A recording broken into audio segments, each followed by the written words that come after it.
Hello, everyone. I am with another Azure Dreams tournament match. I will be joined by Lady Deme very shortly. She's just counting down the runners right now. And other than that, we are actually into more or less the final steps of this tournament. We have our top three runners, Damage Plushie, Troy, and Chimera. And yeah, this is going to be quite exciting because this one I have a little bit of stakes in. For those who don't know, starting Tamers and rival tutors. No, sorry, I have to figure the bracket after. And then I'm joined by Lady Deme. There we go. One. We are waiting for the runners to get there ready, and we will be getting them underway. I'm Yes. Emmy. And I'll write down introductions for me, so I'm still the same person. All right. But yeah, the other thing is, I guess we're waiting for Chimera's overlay to kind of kick back in there. We are starting off the countdown, and they will be off in stream delay. Yeah, so it takes like 30 seconds for us or so. So actually, there should be the Azure command as well here. There we go. Everything is right in the world. Yes. Have we explained the premise of the race? I explained that it's basically we're in the top brackets now for the the Starting tournament. Tamers and running trainers tournament. Or rival train. One day we will actually understand this title. Till that day. The start tournament. Yes. Yeah. So basically, this is basically our beginners tournament. A lot of our veteran runners are not allowed to enter because their leaderboard time is too low.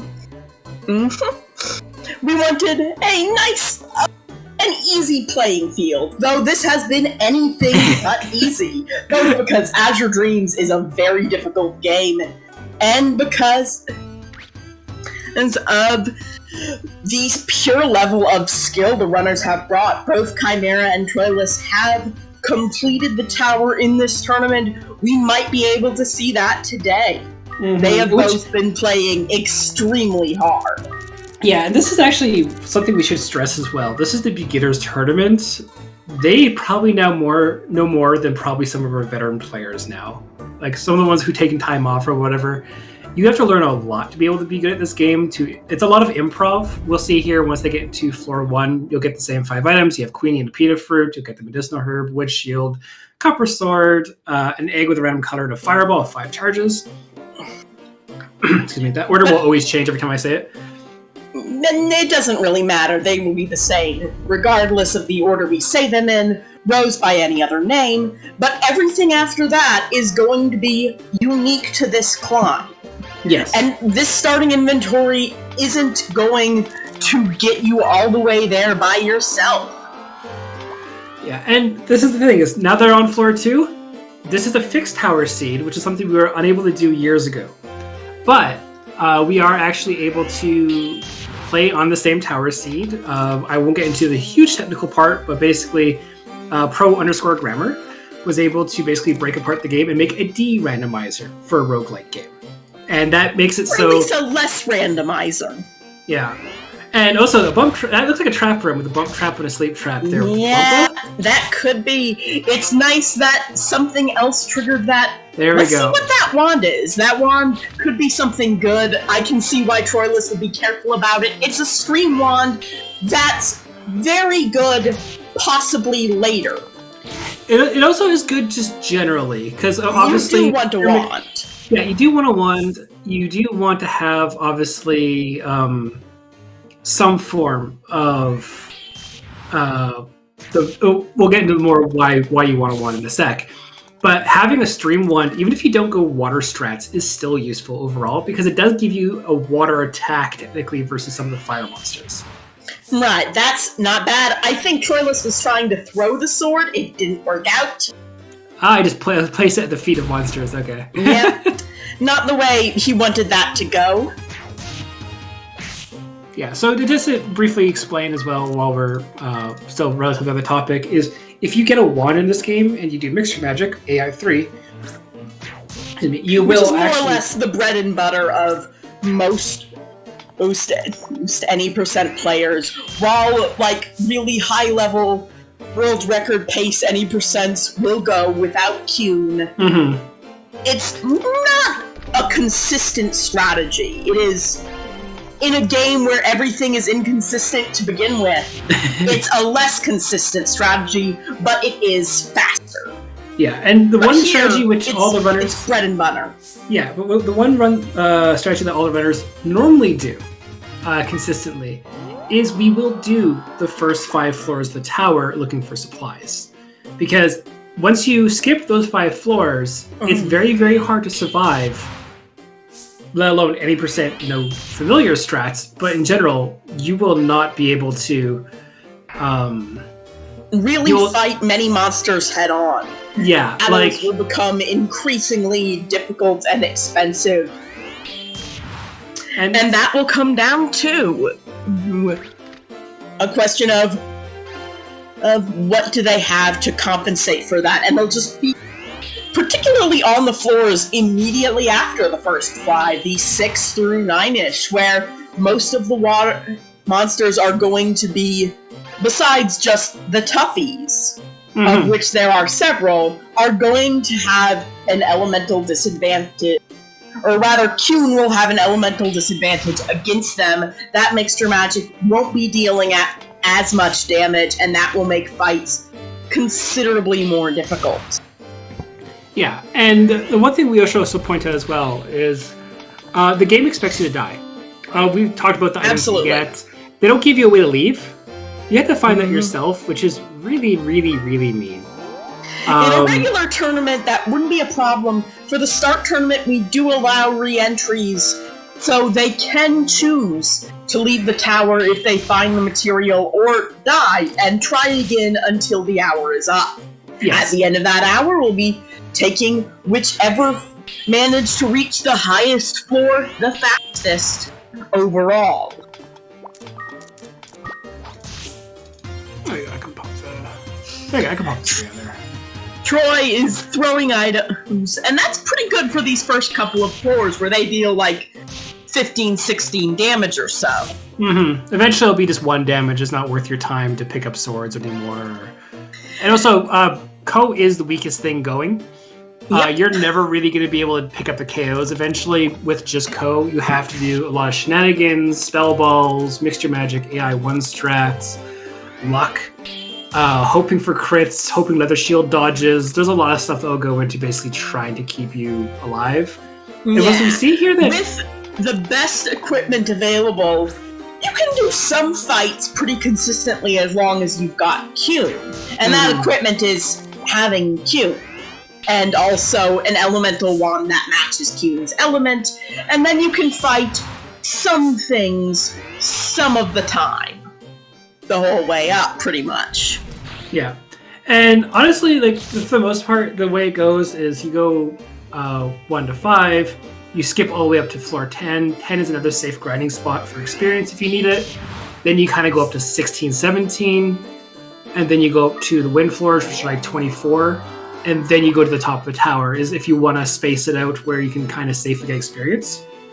Those are your positions, just about, yeah. Yeah, but if you have a water strat or something like that, well, all of a sudden the 20th to 23rd floor is really good for you. Also, I think we saw a warp trap on Chimera's side there. Yeah, I think so. Chimera did manage to get past it without a whole lot of issue, meeting back up with Kuhn. I didn't see if Chimera set Kuhn to one of the safer strats.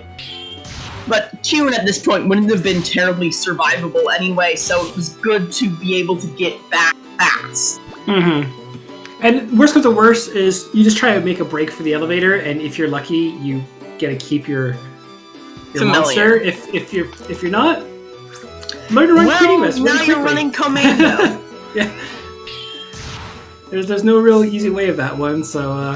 Yes, I would probably guess that Troylus' Blizzard Sword that he doesn't have equipped is that +1 sword. Yes. Swords can vary, weapons and equipment can vary from, like, -2 if it's cursed to +2 randomly until, and you don't know what they are until you put them on. Yeah, and also, actually, I can answer this one, because we see a little bit of a slideshow on Chimera's side. That's just their computer, not everyone We just have to endure that a little bit. Actually, I did see a red sand usage, which we see in Troy's side. So then probably not. That Blizzard Sword is probably a different. Yep. Or rather, it's the same Blizzard Sword, but it's not going to be a Blizzard Sword +1 if Troylus puts it on here and now. But the thing is, honestly, you have a stream wand, you're kind of dedicated to doing mixture magic and stuff like that. There's no reason to equip the Blizzard Sword. Keep that for combat. Honestly, you should really chuck out the red sand when you have a chance, because crowded inventories are the worst. Useful. Yeah. You don't want a crowded inventory. Chimera probably is making use of this Blizzard Sword until such a point in time where the fairly negligible attack, and this is one of the better attacks in terms of sword boards, stops being a significant factor, which will be pretty quick. You're going to get most of your damage in this game off of multipliers in a run like this. And that's a multiplier or a bonus that's percentage based and not purely plus numbers for wands. And you're going to get another one if that wand's element matches to a familiar's element. It's like a same type attack bonus scenario. Yes. And honestly, you want to have a lot of them. They're all the same. If you have a wand, you get the factor. I think I was corrected before, I was saying it's 50%. But then on top of that, if you have the same type wand as your Mixture Magic, you get another 50%. If you had the height advantage, it's another 50%. So if you have a Scarlet Wand, you can decimate a lot of the tower just by keeping, strategic placements or doing AI ones or doing whatever. And you can honestly, I'm not one of the fastest runners anymore. Some of the things all the way up. Yeah, I can willingly kill, not willingly, 4-6 egg. Not all of the things, and sometimes you'll have to deal with all of the things, but that's what your inventory's for. Mm-hmm. Ooh, glow-up trap too. That's a nice use of a trap loop, getting off of this floor much faster. Yeah, floor 7. And again, you want to, I'd probably kill the bloom truthfully, but alright. Yeah, whatever. That way it won't be wandering around, and blooms are something you can fight at this point. You can fight a bloom by yourself and you'll be okay. Particularly if it's sleeping, then that's like free EXP. Also, 2 elevators on the floor, revealed by the escape loop there. Oh. It is possible to actually have up to 4. We've never seen a 4. I have personally seen a 3 in one of my runs. We generally only go to the first elevator we see, so it's hard to say how many elevators, double elevator floors, we really miss. Yes, that's true. And the other thing as well is if that egg that they picked up on floor 6, both of them now, Chimera doesn't have it yet. Chimera is still fully exploring floor 5. If that's a U-boat, that would be a very nice thing. That would be good. U-boats are basically free visibility of the entire floor map, or at least very cheap visibility on the entire floor map. Yes. While their scout does take a lot of MP, you can pay the MP cost before you need it. Looks like Troylus using a Holy Scroll on that Mana Weaver to make it fight the other Mana Weaver for him. It's not terribly long-lasting, but they'll keep going for a while yet. And while he grabs that Oni, which is going to be an instant get-out-of-jail-free card, it's just a volcano. Chimera's taking the time to hatch it, gonna be very disappointed. Oh. Yeah, the thing is, Chimera knows, the eggs you can get on the floor. Floor 6, you can get a clown, that's good range magic. You can get the U-boat, that's really nice, but there's a lot of duds for floor 6 eggs. There's more or less all the other things. Yeah. So you don't really want to gamble on it other too much. contextual usage. Yeah, and we got rust trap. Okay, I thought that was a sleep trap from the plume. Nope. Also, to just explain, this is a roguelike game. If you die, you just get kicked out of the tower and lose all your equipment. It sucks, but you can keep some of it if you use a wind crystal or an Olim on one of your own monsters, but one generally does not do that. Yeah. For speedrunning, it takes too long, because then you have to get a monster you can use that on. Tune is permanent, Oh, got the go up trap again there. Mm-hmm. Why is Chimera exploring floor 6? Maybe feeling confident or feeling a little bit nervous. One of the two. Item room. Item room is really nice to see. Oh, so I was gonna say, yeah, you shouldn't really pass up when you're using escape loop, a go up trap on floor 6 to 9. Like that's really. Oh, there you go. Get the free experience on the bloom here. You really don't want to do that just because it's not going to be beneficial. We also know that the elevator and the bloom was up to the top there. So, another exit loop. So, Chimera will get directed by a spell ball. So. That spell ball could be something pretty nice. There are a lot of good spell balls. There are a lot of mediocre ones and a lot of duds, but there's still a better chance of that's not bad. That's mediocre, I would say. Yeah. Also, I do have to point out we have Troy naming Queenie after Wooga for affection. Mm-hmm. Chimera as his Queenie. Yeah. Because there's no affection with Queenie and Megan. So that kind of passed on there. But you have to look at this as the other part is Wooga, who's a world record holder, who's known for ramming his head against the wall till things work for speedruns. Mm-hmm. Troy doesn't have the wind crystal, but Chimera does. If there is an upset and a death here and they both have to leave, Chimera might, if able to use the wind crystal, will have a huge advantage over Troy. Yeah, that's a good inventory. Yeah, because there's a lot of stuff you want to take back in with you. You'd be able to see if that's... I'm pretty sure Chimera is being a little bit cautious of the stream wand, just in case it is cursed. I think she's waiting for something along the lines of Truth Glasses or something, or a Scarlet. That too. Yeah. You'll always equip a Scarlet stream you want to be a little bit more cautious on because it does hinder against the wing creatures a little bit. But honestly, catching up on the floors now, floor 9 versus floor, I guess, soon to be 11, most likely. Yeah, there you go. Mm-hmm. This is a relatively safe zone to grind in. Honestly, they have not run into a lot of U-boats. These early floors have flown by pretty quickly. Yeah, I'm actually kind of surprised about that. Let's turn on my phone before it rings or anything. Leather shield. That is the shield we are waiting for. While it does not provide a good defense bonus, it provides a steady buff to your dodge chances by about 10%. Yeah. And that makes dodging a thing that can happen. It's occasionally gonna save you. You really hope you don't have to have it save you. Now this egg could be something.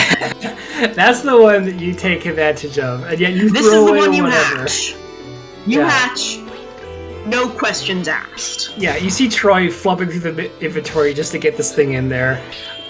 So from floor 11 to 20, I was corrected, is potential Garuda.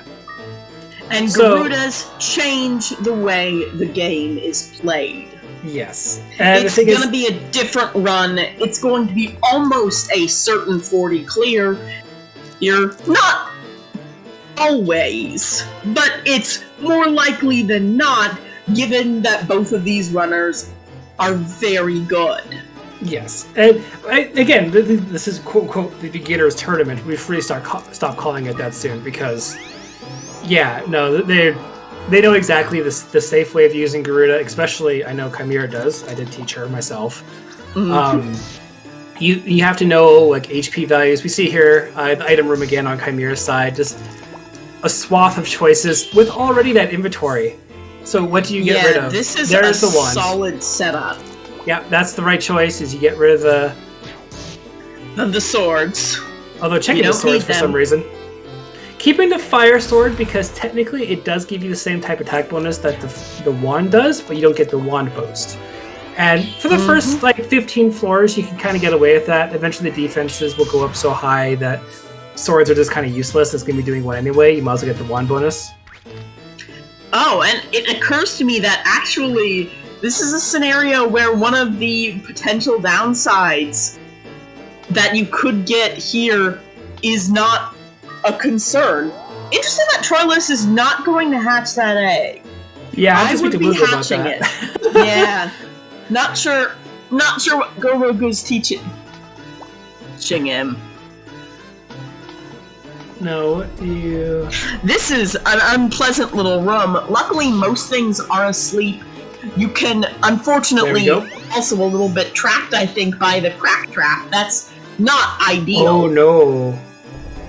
Yeah, Less than desirable. Yeah.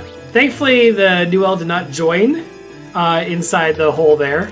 Otherwise, that would have been horrible, because there's not enough room for Queenie. That would have, again, cost a lean for no matter what. But, that could have been pretty brutal there. We see here Troy using the height advantage and the wand just to two-shot the troll with the bowgun. Troy still not hatching the egg when it's safe near an elevator. Honestly, a bit weird, especially questionable. Chimera's bound to find that if she makes it to that floor, and pretty assured to hatch it. Now, hatching it is a time investment. Also, we know it's not a volcano, which is we have gone water on Cune for Troylus. That's going to make these Garudas a bit more threatening. Those are probably going to see spell ball charges get used. Yeah, but which is fire, blaze, the advantage of water as an element for your familiar, is that you can supplement it if you've got the right spell ball. Why is Septic cheering for Water Queenie hype? You always tell me off for using Water Queenie. I call shenanigans. I love to see it, There's a time but... and a place for everything, as Professor Oak would say. This room, a little bit tough, while certainly every single component of it is very manageable. Collectively, there is so much going on, and most of it having a disadvantage. Yeah, okay, so Acid Rain is water-based, if you don't know what rain is. That is, okay, the lucky pickup, that's good. I would still not walk towards the coins. I know it's just started the floor, but... It could be a Mana Weaver, but I think the close quarters meant that they'd probably already seen that those weren't. Or at least the newer one wasn't, because there's so little room in that row. Mm-hmm. Oh, hopefully nothing comes in the room. You don't want a frog Queenie, or a frog while being Queenie, and... Oh, we have a Hypnosis on Chimera's side. There we go. Dreamings are only scary until they put you to sleep next to another monster. Yeah, that's the thing.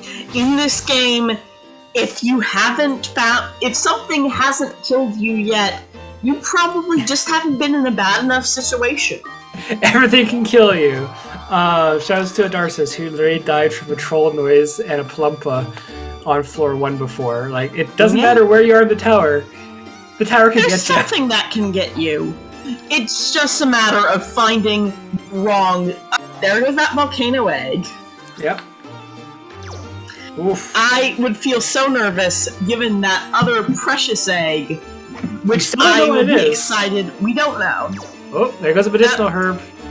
Troylus getting very robbed here. Yeah. The Picket's feast today. So we should also explain as well. This isn't like other mystery dungeon games where every monster is that's still gonna be a lot of damage even if it's water to water. You gotta be really careful. Every monster is actually extremely creative in the tower, from things that steal your monster collar to I would just kill the Picket. It's gonna take a lot of time. You might as well get the experience. Just use a fireball. Yeah. He's gonna try to. Looks like he's going to bait a steal out of it. That's a pretty sensible choice. He has to pick it up though. No, it works. There you go. No, I think it will steal from underneath you, but he could have also picked up. I'm just saying he should have picked up Queenie, so it just immediately went to him. Oh good, he got the Rolim herb back. Oh, hey look! There's a Transform Minerva, as I was talking about creative monsters. Everything is a danger. Eventually learn to hate 2 coins sitting beside each other if you play this game enough. That's one of the scariest things to find on certain floors. And Mana Weavers pop up on a couple of different parts of the tower. We've seen them before. We're seeing them a second time. We're gonna see them a third time. I don't agree with the rainbow there. Like, I get why, But at the same time, you have Water Queenie and AI 1 space. You could have just straight up killed it. We also see the egg finally on Yeah, Chimera's now we're side gonna here. see what that is pretty quickly, I'd imagine. Ooh, we have another egg on Troy's side. Ooh, nice. And the Viper wants to go eat the egg. So no from the Viper. So, okay, at this point, start checking out the eggs. That could be an Arachne. That can also still be a Garuda. That is going to be in a different... Either of those would be ideal. And we already know, again, that whatever that floor 12 egg is, it's not a volcano, which is like the thing you always find when you don't want one. Mm-hmm. Which is also always. Oh, so we see here the unicorns. Could still be a dreaming though, but... Yep, there's the blind. They will do that. Probably worth the effort of throwing them or turning around. Oh, it's just a Kraken. Apparently. What's a Kraken? Septic is saying as such. Oh, or maybe Kraken is the other thing you always find and never want. But yeah, there's a point where you probably want to start clearing out these unicorns. They're not the most threatening, but you have so many fire spell charges, Troylus. Yeah, and honestly, I've said this numerous times, and I'll say it numerous times again. If you die and you had resources that could have saved you, that's your fault. Like, resources are only good if you're alive. Use them to stay alive. Even if it's for another 4 or 5 squares, do it. That's still pretty worthwhile, honestly. Yeah, that's free information. Again, this entire tower is procedurally generated. Why is the Plumpa just staying there? Whatever. This is the collar jack. Like that. Yeah, this is the collar jacking Plumpa. It will not actually damage. You gotta be careful. It will not actually damage Ko. It will actually try to steal the collar. That Viper will not turn around the way you want him to. Apparently, that's just a bad day. Now, here's the scary part. That Plumpa, you don't want him to. Also, be careful of turn movement.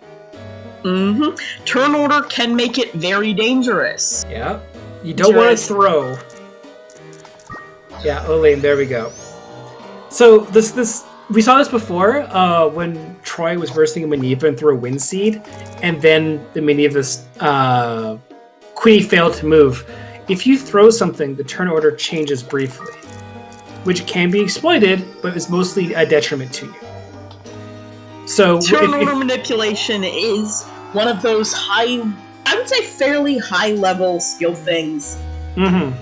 Especially to the point, like, if both of these monsters can be manipulated, because if they wake up, they're at the bottom of the tier list, and you can actually walk away and do free AA1 hits for indefinitely against them. That's the higher level play. I never taught Chimera that, because that was a huge overload of information at the one time. Yeah, it's a lot of info, and it's a niche use. Yeah. Niche use. But anything which technically is sleeping, also we see here Chimera's side using... Oh, there goes Troylus. Down, went for the pickup on the Viper, could not get it. That had a Holy Scroll. Is lost.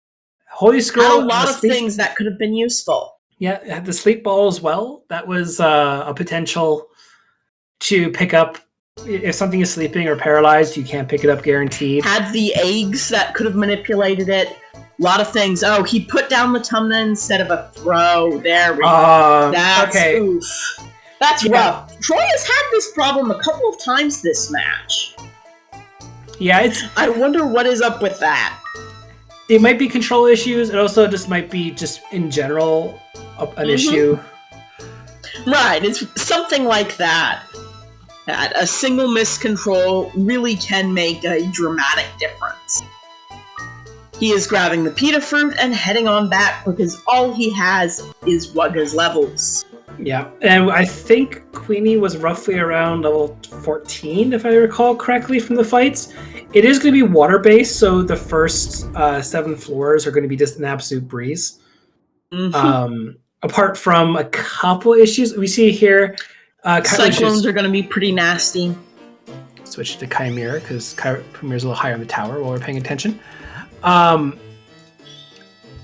There we go. I lost the window again. There we go. So we're seeing. We see here this. I don't want to use the term. The functionality of U-boat. You can just get the entire floor. Any information in this game is good. If you ever see a loop, use it. Yeah, there's really no reason not to.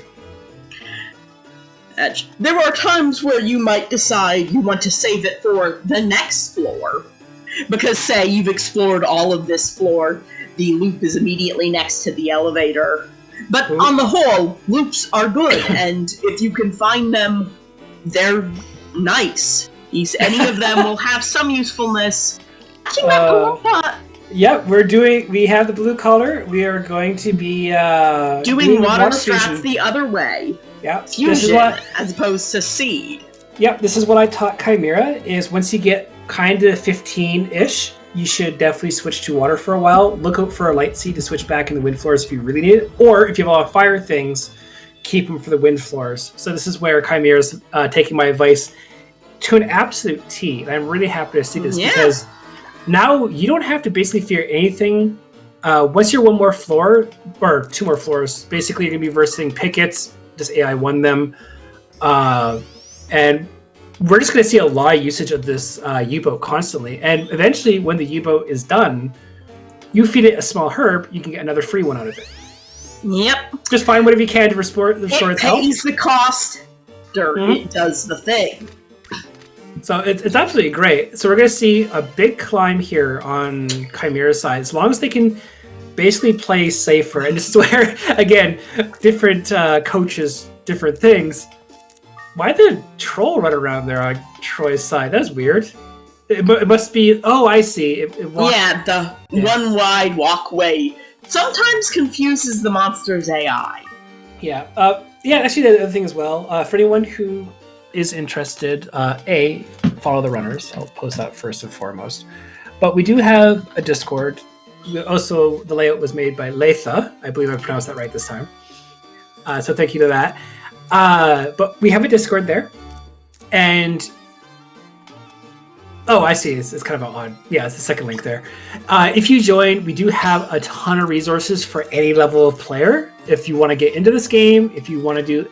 I would recommend this game for like a 12-hour challenge to just learn how to play the game, and you'll be able to go from there. It's a really good one for that. Don't play it completely casually and completely first go, because we had one member do that who's still around. His name is Quantum Pi. And it took him 94 hours to clear the tower when he was playing without help from the community. We're happy to help new runners, new players. And if you want that, that's a fun experience in its own right. Oh, yeah. Also... we have resources. There's a lot of dying on floor 1 there. Yeah. Okay, so we see here on Chimera's side, not going to be using that... Acid Rain Ball. In fact, removed it because it ran out of charges. White Sands didn't play out the same way. Now the question is, what does Chimera do? Kuhn, unfortunately, is going to be kind of running around at the mercy of these Garudas. That's going to be a rough thing. You're already water-based, Chimera. Yeah, that's going to actually increase the damage. That actually might cost... That's going to cost Q. Oh, no, it moved. No. Very lucky. That was a weird one. I will have to talk to Chimera later. Yeah, that was not the way to play this. Luckily, Fire Scroll, and then we'll be good to go. Yeah. Also, we have a friendly little troll here. I would honestly... We're going to, again, straight up go for the U-boat. This is the room that Troy used the Acid Rain Ball to weaken up the Garudas and then kill them. Mm-hmm. But honestly, I probably would have just... I probably would have just used both Holy Scrolls, one on Queenie, tell him to AI 1 for now, and then one on Ko, and then just mix your magic, kill, grab, do whatever. Although I don't know if he's abduct through the Holy, though. Wait, would Kuhn stay on that tile? If you command him AI 1 and use up his turn with AI 3, he would. Okay. But if normally he can't walk through, obviously, so that's the issue. Also, quick climb on Troy's side, back to floor 9 already. Very nice. Nice. We'll see how he keeps it up. It's a much less stacked inventory this time. He doesn't have a weapon. And we had the He frog doesn't again. have a spell ball. That's good. Hey, I like weak to look around the floor, but that's about it. Yeah, that is in fact making lemonade out of lemons. That's not the ball having a purpose. That's you finding a purpose for this ball. There's a difference. And we see here that 12 damage. That's gonna be 5 turns, so that's gonna be a lot of damage. Unfortunately, Picket's gonna be doing a lot of damage as well back. Suggestively. Well, 2 damage back over the turns. That's not too bad. Pickets are, like a lot of wind monsters, more tricksy than like strong. Mm-hmm. And honestly, that's one of the reasons why water strats is a thing. Is most wind monsters are tricksy more than they are strong. Yeah. And the only exception would be Clown's spell, just because it's long range and it does not use the staff's bonuses and stuff like that. You can like one shot a lot of water or wind creatures, so 2/3 of them are quite good. We see here Troy just decking the Griffin, which honestly feels good to see. Yeah. They're very scary monsters. Also, they're rough. Yeah, we see a Picket going for a walk. I don't know why. There you go. Get rid of it. Thank you. There's no reason to hold on to it, truthfully. Possibly wanting to use it as a boomerang. I saw briefly on Chimera's side, there's 2 bags of sand near the door, meaning that is clearly a Minerva. You don't want to mess around with that whatsoever.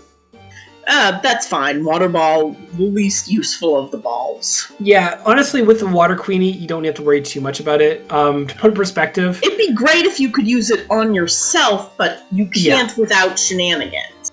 Yeah, you need a repel ball for that, but the water ball itself can turn Queenie from a fire Queenie.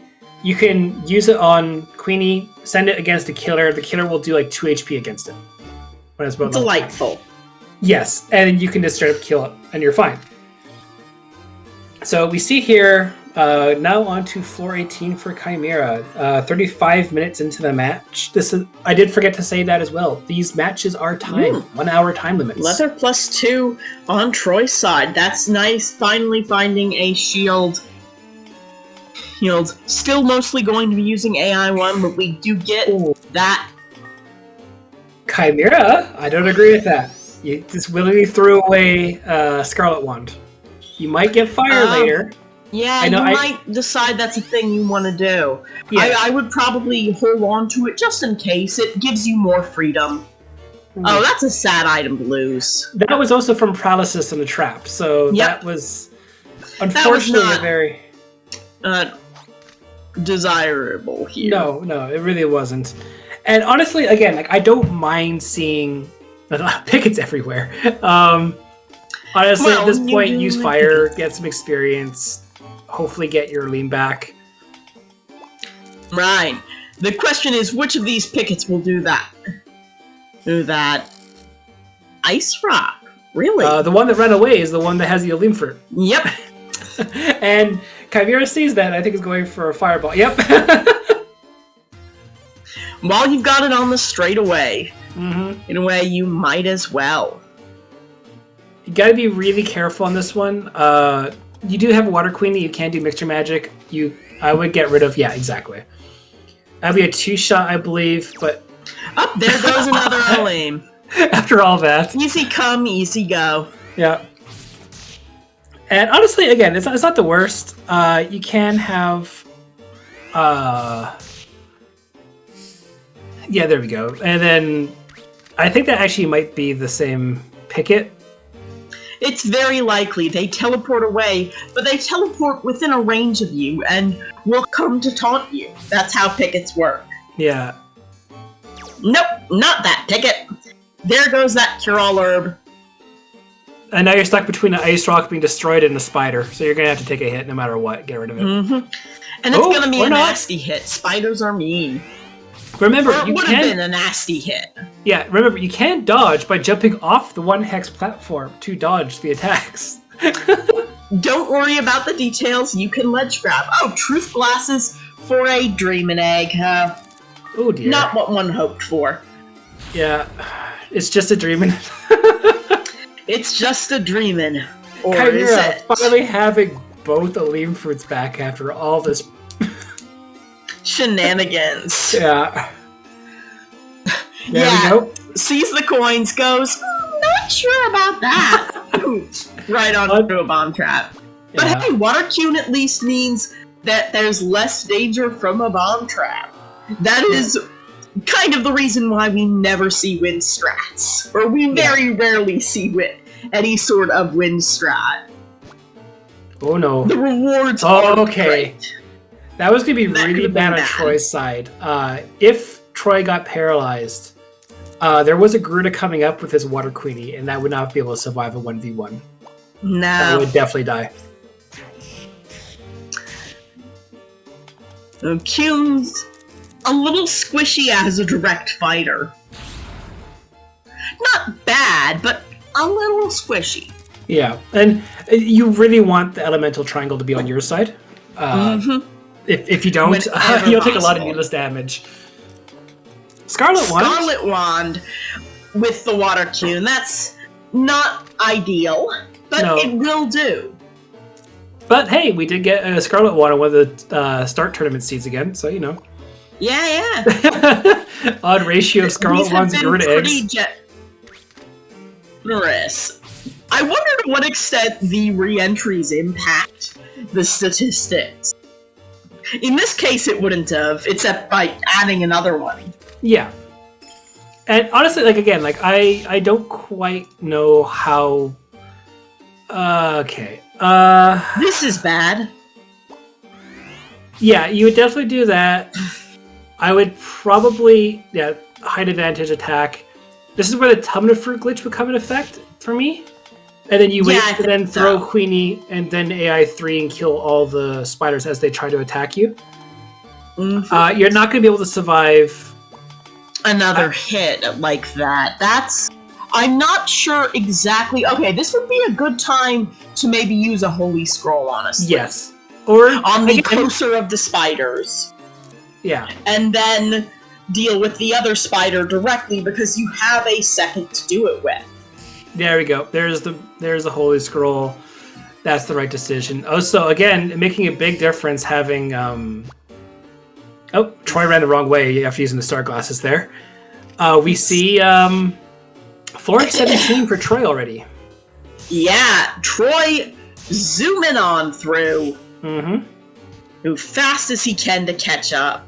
But we don't against know Chimeras. A little bit more reliable playstyle, but we don't know what that floor 20 egg is going to be. Exactly. We know that once Chimera gets to floor 20, there will be an egg in the Viper. Kill the Viper. What's in the egg? Honestly, if it's an Arachne, that would be worth a fusion by itself just to double the attack power for AI 1 strats. Even just using it by itself as well is great. Arachne is a pretty Arachne is a pretty great monster. We There's see- a lot of things one can do with a 420A. Yeah, hopefully... Yeah, okay, we have the Fireball coming from Troy's side to deal with the Garuda, so it doesn't do too much damage to, obviously, the... Well, I didn't realize how low Queen's MP is getting on Chimera's side until Troy used the Peter Fruit there. Definitely... Making you think about that. Yeah, I haven't really considered that for a while, but...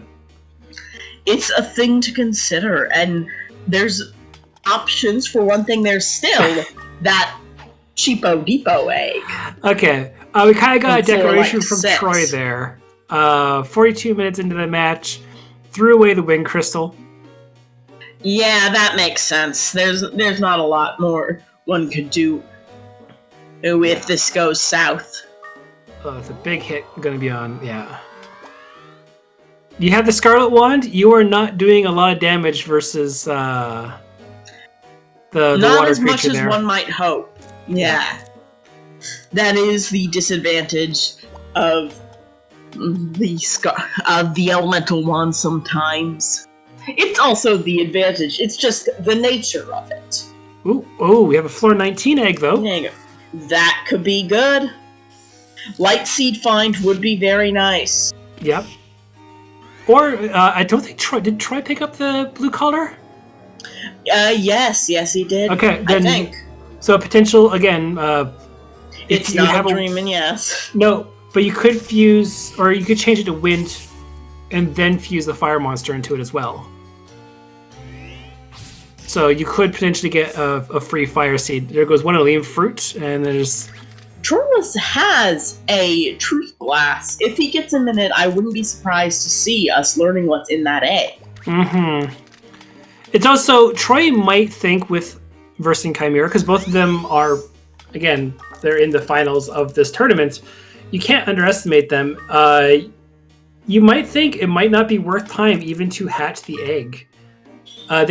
Troy knew that they had an egg at the end of it.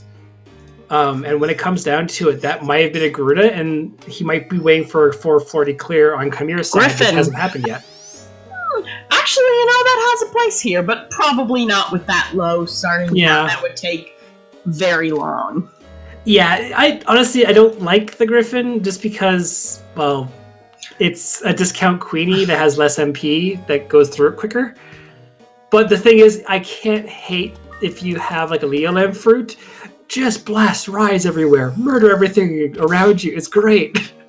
There's also like the fire cube. Mm-hmm.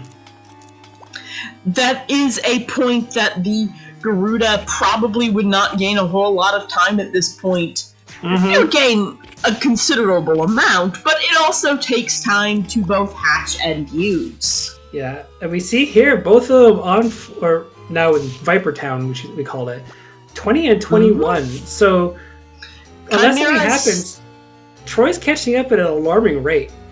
Absolutely, that could overtake pretty quickly here, and Chimera still not beating Troy's original score. Yeah. Also, unfortunate cursed Gulf Wand. Yeah, that's really not what you want to see here.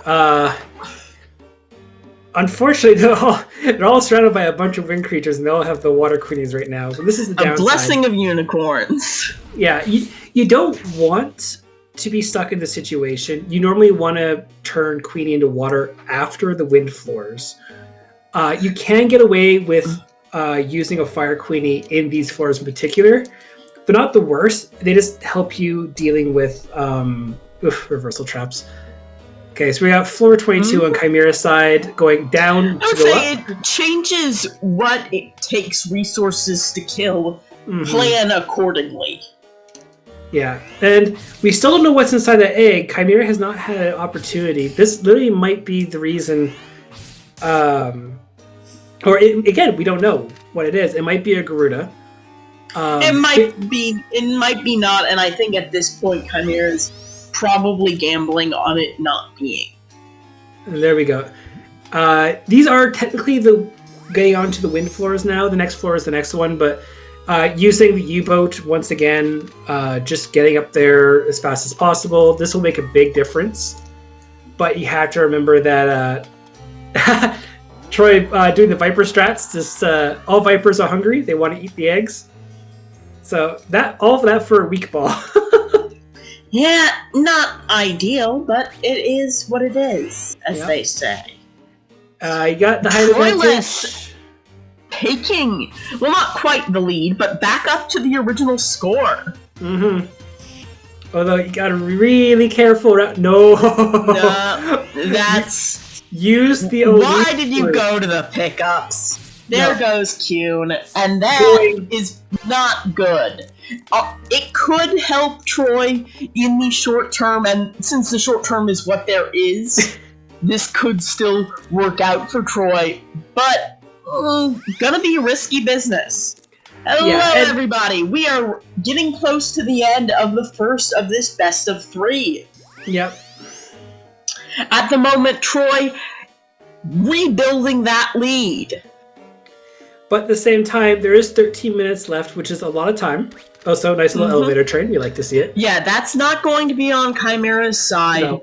They are on different towers. So that is a little something to help him out here, but that's not pleasant. That's very bad. Yeah, oh not no. ideal. You got, okay, that's, yeah. Less than what you The want. zoos come in the opposite way as well. Yeah, you turn around and you deal with the zoo here. Probably, I would say, miscellaneous scroll the one coming into the room and see if it walks away from the exit. That also works. That spell ball looks tempting. I would definitely not get that. As nice as it looks in the corner of the room next to all the wind monsters chasing you. Yep. And that came real close. Gonna have to hope that pillar ball isn't out of juice yet. Yeah, because for those who don't know, I know I definitely do, zoos like to bark. They bark and they paralyze or they reduce the AI by 1 level to your familiar. If it's AI 1, it will actually paralyze your familiar. It's actually kind of annoying. But, we got a stealth in front of Troy. I was going to explain that as well. This floor is not the nicest because... there's 2 stealths! Oh, and no! They corner and take him out. Okay, that's floor rough. 25. Chimera has the chance to take this back. Slow and steady. The first tower climb. Floor 23 after 49 minutes. Definitely can push the last couple floors. And this is the last 10 minutes here. Getting some HP back on the elevator. Love to see it. Troy, not getting out of bed. Can't blame him.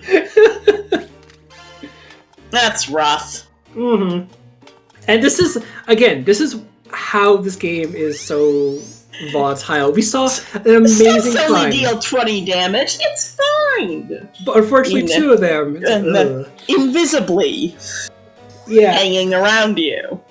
I got killed by stealth. I was in a room that was only... it was 4 long, it had 3 exits, and there was only 2 wide. I was not able to de-aggro any of the stealths in the entire...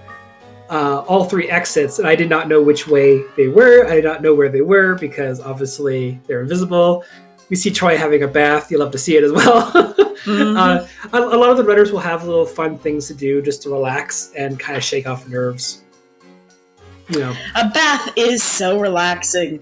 It is. Chimera will have to get off this floor, but that seems easier in this case. Yeah. And honestly, it does look like, you command Queen move away, and you just walk towards the elevator, and I do believe... Oh, Queen did not walk away.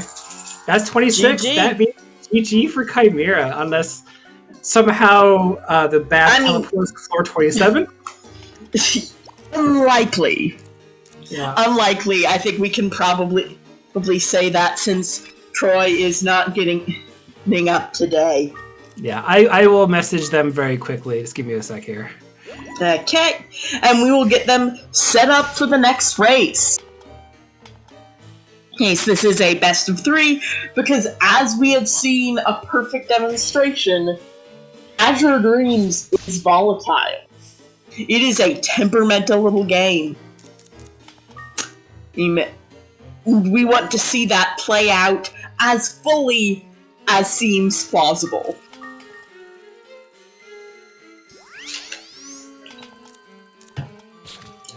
While we're setting up thing back up, I might go and get a drink. So I will be right back.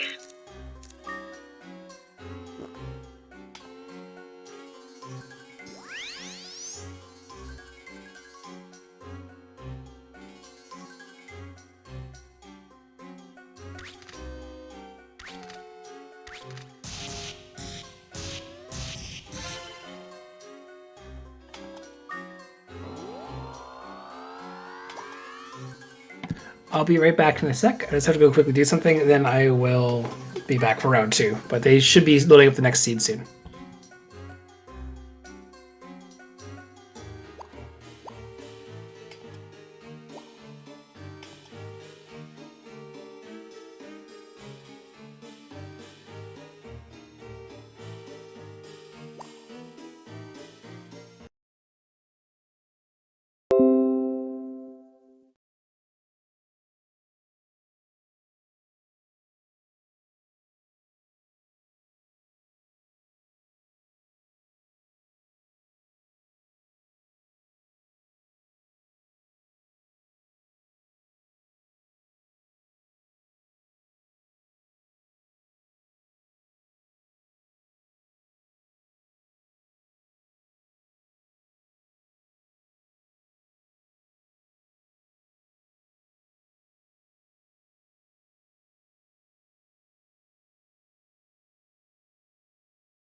And we're back.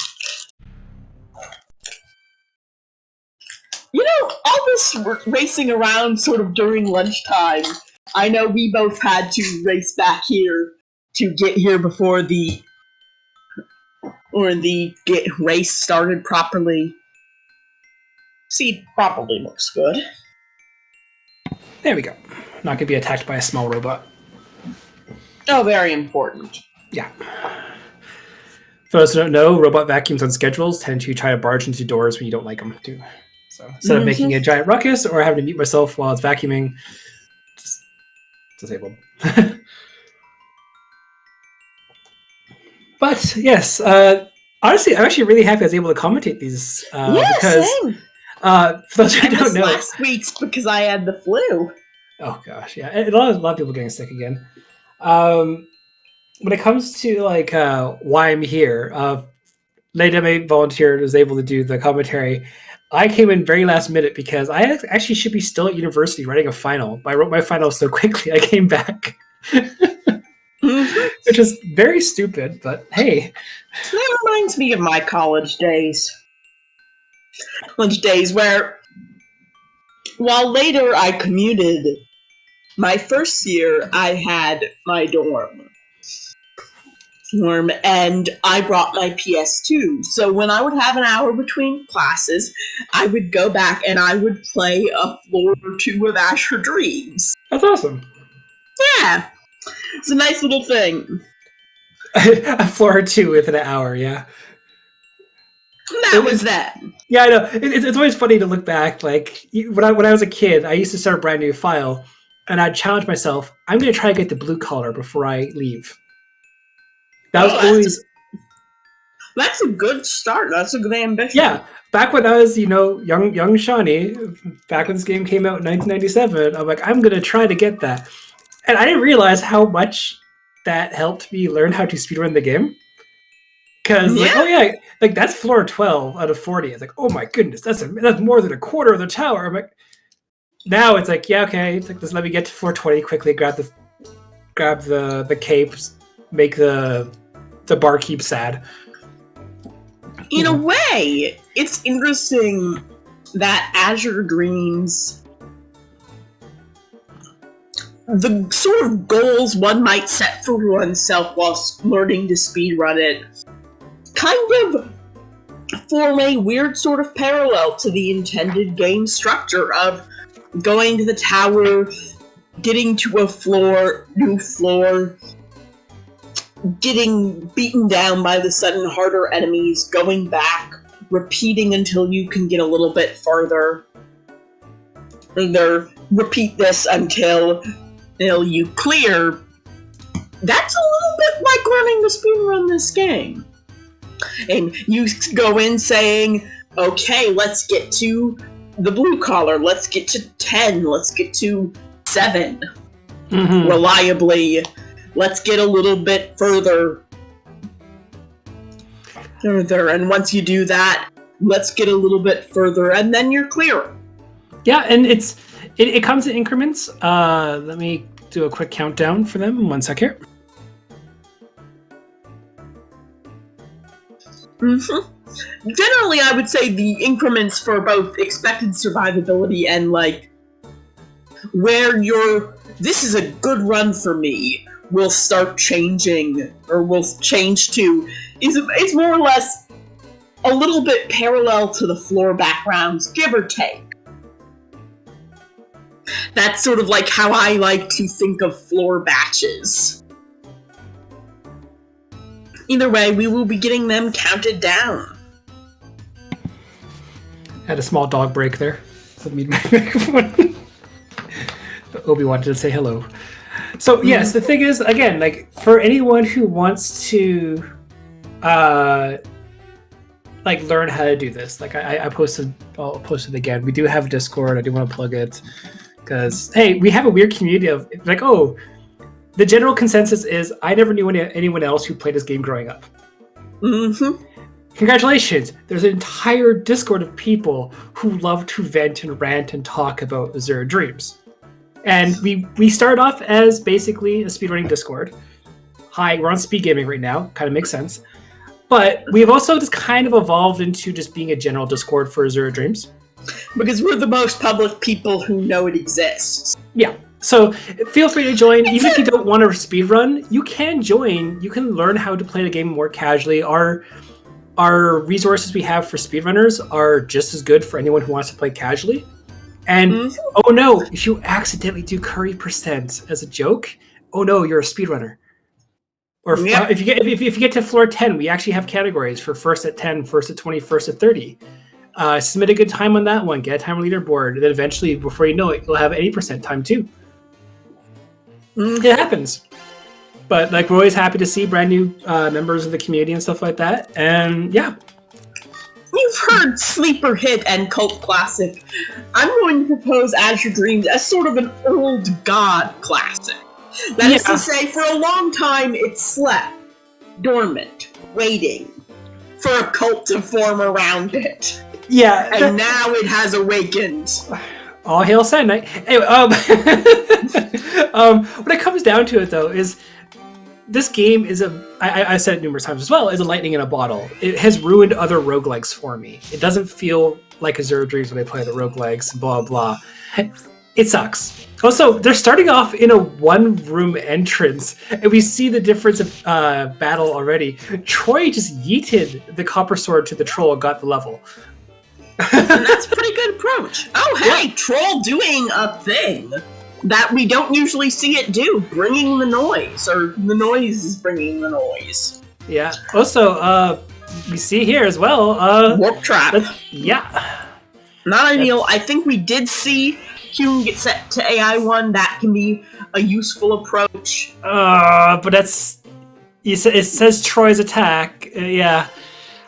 You can now see where it is. I would change to AI 2 and have it walk away. Mm-hmm. Because it's not going to be able to win this fight by itself. Yeah. Thankfully, okay. No, it did. Good job. It did. I was more concerned of it going the opposite way or anything like that. What do we have here? A Scarlet Wand. Okay. Scarlet Wand in the elevator room. Very nice. Not cursed. You love to see it. Mm-hmm. That's going to make these force fight floors a cakewalk, pretty much. Pretty much, yeah. Before I have said something terrible. Yeah. Because there's still things the tower can throw at you, but monsters are going to be considerably less threatening. Mm-hmm. And the thing is, we have to remember as well, like, the Scarlet Wand is not a win-all button. It helps. No. Because, like, yes, you can fight. It makes defeating monsters faster. Yeah. But if there's, like, 7 of them in a room crowded around you, that's bad. If you hit a paralyzed trap and they come up to you and beat your face in, that's bad. Is Troy lost? He went back to the starting room. I think he wanted to check if there was anything else on the floor, but there is not. Barely in the lead, as we can see. Also, I guess I should explain again the rules since it's round 2 and there might be new people here. This is a beginner's tournament where re-entry is allowed. So you'll see wing crystals being held. They're not used like the Game Boy Color version where you can throw them like Lilium fruits. Unfortunately, that would have been really nice. It would have been really good. Yeah, otherwise, you have to find the little blue fruits there. Thank you for bringing the PowerPoint to the presentation there. And we will basically be doing a 1-hour race to see who can get to the highest floor first. And since re-entries are allowed, like we saw in the first game, it can come down to one consistent climb versus 2 very fast climbs. We certainly saw that happen in the first race, where one consistent climb finally won out, but just barely. Mm-hmm. You also see 18 damage with that Scarlet Wand, just decimating the monsters on these floors. It's going to be 2 shots or even just 1 AI 1 to take out a lot of things. Once you get to even blooms, I think, like, for the most part, you can take them out in 2 shots. They're not overly threatening as long as there's not a bouquet of them. Yeah. Technically true. Yeah. But yeah, overall, like, this game is a lot of fun. This is a rum. That's a long rum. Long rum. I don't think I've ever seen a room like this. Yeah. It feels like Like it should be the site of a minigame or something. Yeah, and this is a bit weird, but the thing is, everything here is relatively easy to kill. You'll be able to one-shot the trolls. Just take out the... Yeah, I was gonna say... Could be a two-room floor. That's very possible. Yeah, but the thing is, if that's the case, all of these guys are coming back to say hi to you in a second. Yeah. Like, all of them. So you really don't want to... Like, if you do think it's a two-room floor, congrats. You're gonna find a lot more of them in a second. There's probably not going to be a lot of items. It's going to be mean. There we are. Two-room floor. And what we saw there on Troy's side, the troll missed because it technically woke up. There we go. There we go.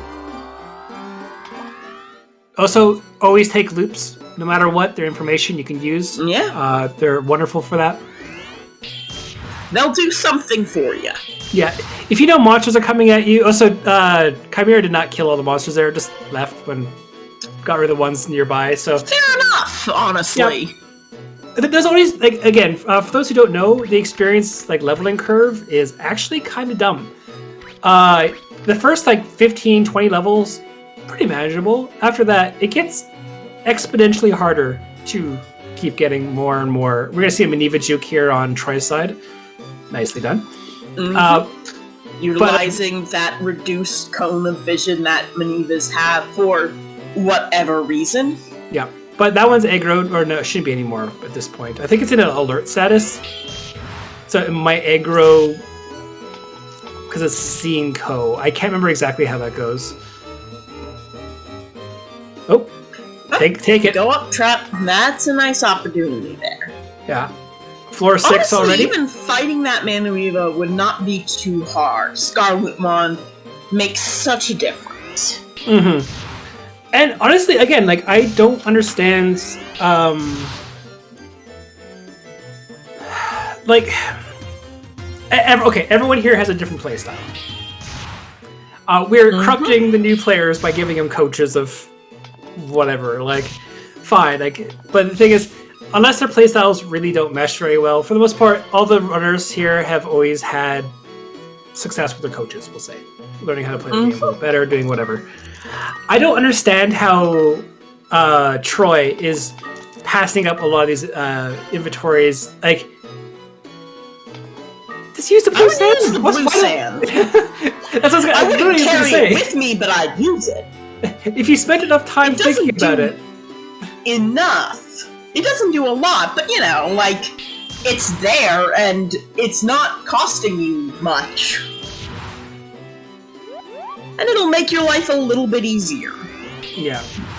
And for every 2 points of defense, your damage will go down by 1.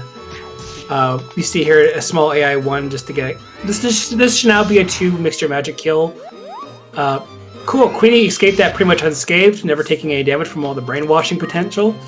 Fun fact, if you do not have Queenie here and I have like a level 60 killer, that's scary. You do not want to be brainwashed. Run really fast. We found that out in the previous tournament. I remember my wife, Fulfie Troylus, she had a fire golem for the random toolkit one, and it got brainwashed, and she's like, oh, that's fine, and then punched her, and she's like, excuse me? And then it charged up a punch shot. She's like, oh no. So you got, oh hey, you got the egg and elevator there. Very nice, very nice.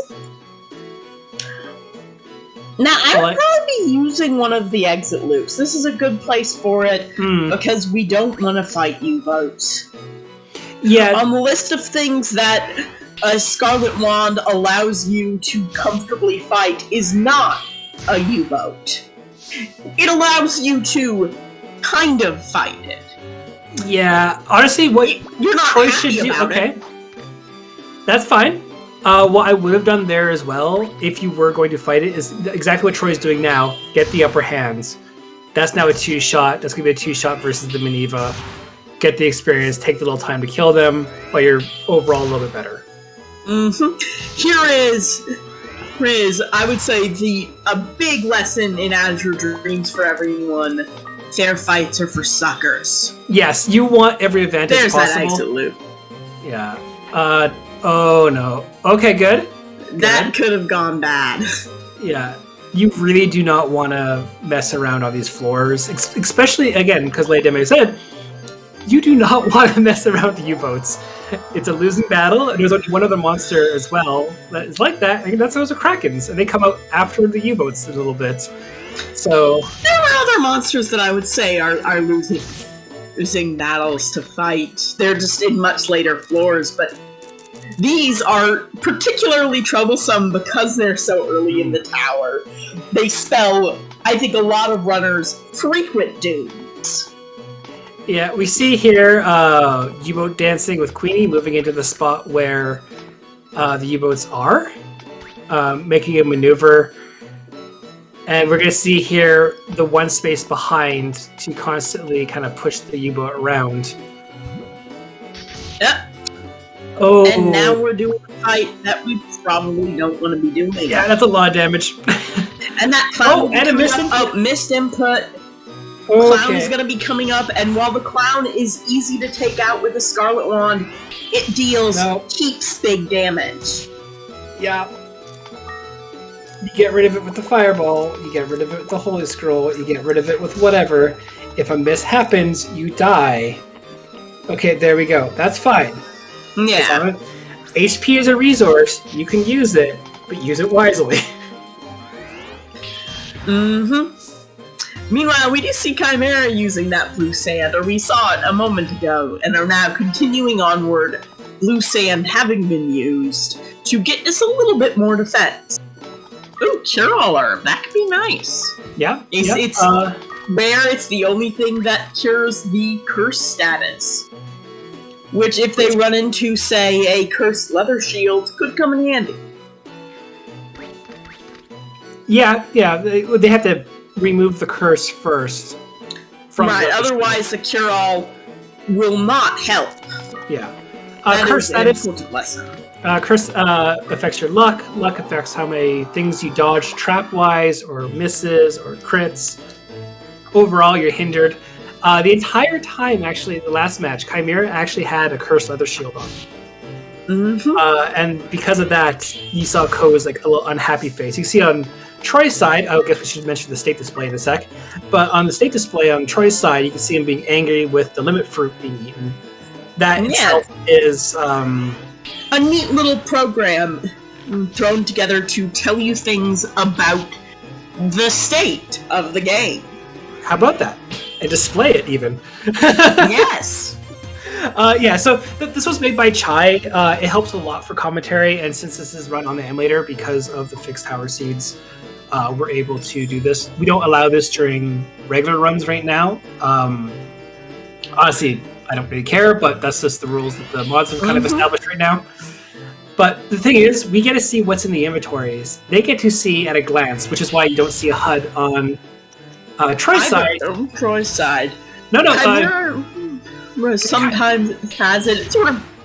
I know that when I was running for this tournament, I sometimes would leave it up just because I didn't want to remember the series of codes. Yep. Actually, speaking of what Septic says there, is ignoring medical, I don't hate it, but I prefer it over wake up. That's right. One thing I did teach actually Chimera, and you'll probably see quite a bit eventually when inventory space becomes a requirement, is you feed every useless herb to Queenie. Or Queenie, whatever you want to call it. It's worth a little bit of something. Yeah. It says it does nothing. It gives 3 MP back. That's still overall not nothing. Yeah. But at the same time... That's the most literal definition one can think of here. Yeah, but at the same time, if you do that 9 times... That's something. Exactly. And that's half a peanut fruit. So, take it for what you will. It's honestly a lot better overall to... What is Chimera doing? That's moved Queenie safely away, steps on bomb trap. That's great. That is... That's a way of things sometimes. Pretty for Chimera aside, that was legitimately funny.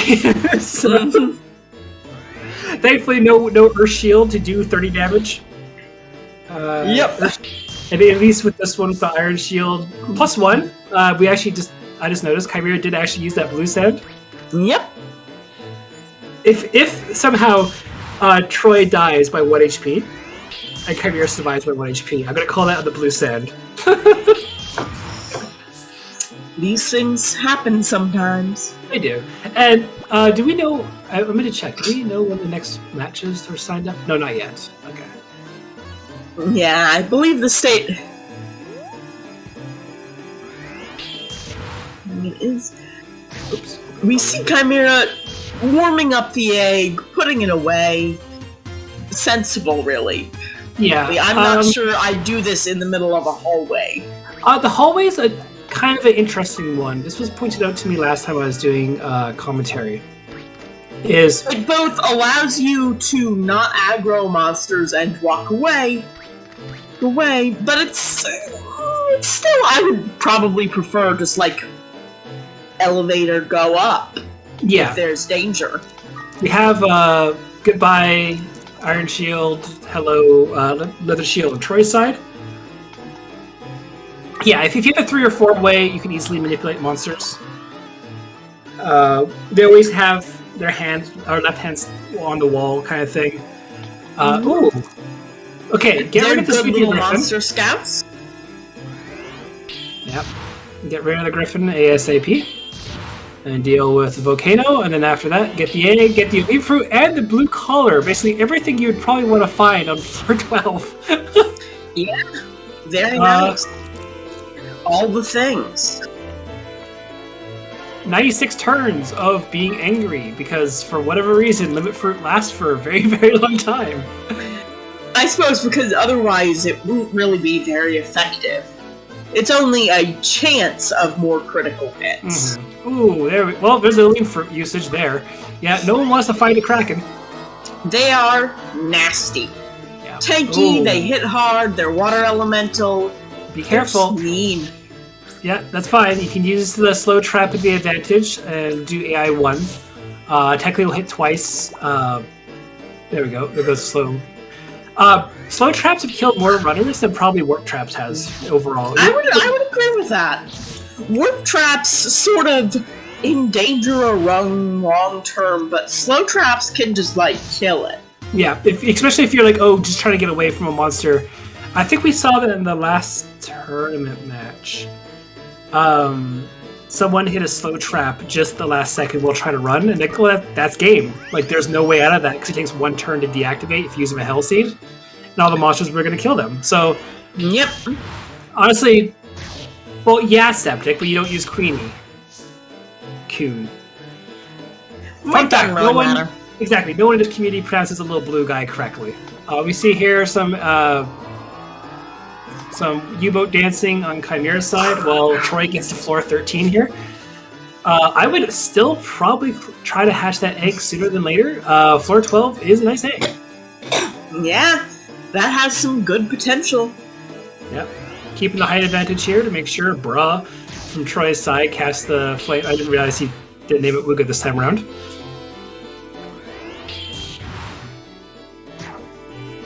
So Troy, a very fast runner, actually. Casually beat really TV Garudalus when they were practicing with Wooga and Call. Just saying that. Oh, very nice. I think this will be like the last start tournament unless we get a lot of new members who are just brand new beginners, because we can't call it a beginner match anymore. No, Plumpa. That's the instance of the egg bomb. It does tell you in the manual you can do that. It's kind of a graduation match. Pretty much, yeah. Like every runner, like you include Leideme, RFK, and everyone else who's participated. This isn't really much of a beginner's tournament anymore.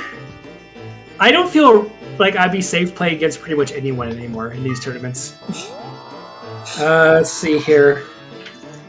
I'm trying to find. Actually, I have the manual in front of me. I'm shaking it. You guys probably can hear it, but you can't see it because it's basically radio. It's, yeah. Eggs. Let's see here. There you go. Using single-use familiars. That's what they call it. Way of putting it. Yeah, we call it egg bomb. Single-use familiars. It says here in it, as Chimera's hatching the floor 12 egg.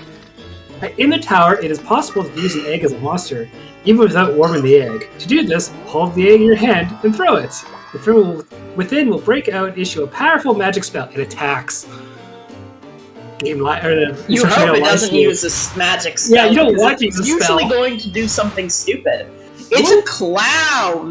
That egg from that earlier floor. That's pretty good. Yeah, honestly, I could see getting rid of Queenie for that. If it wasn't for the Scarlet Wand. There's also the possibility of waiting the floor 12. We know that blue collar will be right there. Mm-hmm. Oh, hello, it's a gambling machine. It's time for the game. It's time for Gachapon. Yeah, who does Gachapon? Actually, you know what? I should really read the instruction manual, just as I had it open. Spell attributes. Fire spells, effective for attacking. Water spells, effective for defense. Wind spells, effective for special situations. That's a nice way of putting it. That's nice that they don't call it useless. Roche! Oh! That changes the game. That's a game changer. Roche allows you to turn any monster into an egg. Also, man, this is the Barong Festival. But we've already gotten the best thing. The literal... No, both players won't likely get that. Yeah, this is the word... It was a Barong. Yeah, Barongs aren't seeded. You can't do that. Yeah, on the other hand, there are so many Barongs that it's plausible. But there we go. Garuda. Oh. Okay, be careful. That's a lot of damage. Oleum fruits do whatever, but... Also, legitimately, should hatch the egg now. Why are you trying to find the elevator? There's no reason Don't waste not time. to hatch it has, like, so much heat. You can just hatch put it, yeah. that in way. Like, there's no reason to look for the elevator when you can find the elevator via the Garuda that you can hatch. Oh, hey, Sad Knight. No, you don't know if the next room's going to be safe or not. That's... Everything can be safe. With the Garuda. If you hatch the Garuda. Yeah, there we go. So, for those who don't know why we're making a big deal of Garuda, something that everyone deemed useless growing up unless they knew about its ability. Its ability is abduct. Or technically abduct, but the abduct isn't even really the thing about it. What it does is it takes something, it takes its target, and it moves it somewhere else, some random row. Mm-hmm. Any random row on the floor. What made this into a game changer is the fact that it's incredibly cheap. Yeah, watch the MP meter when Garuda's used.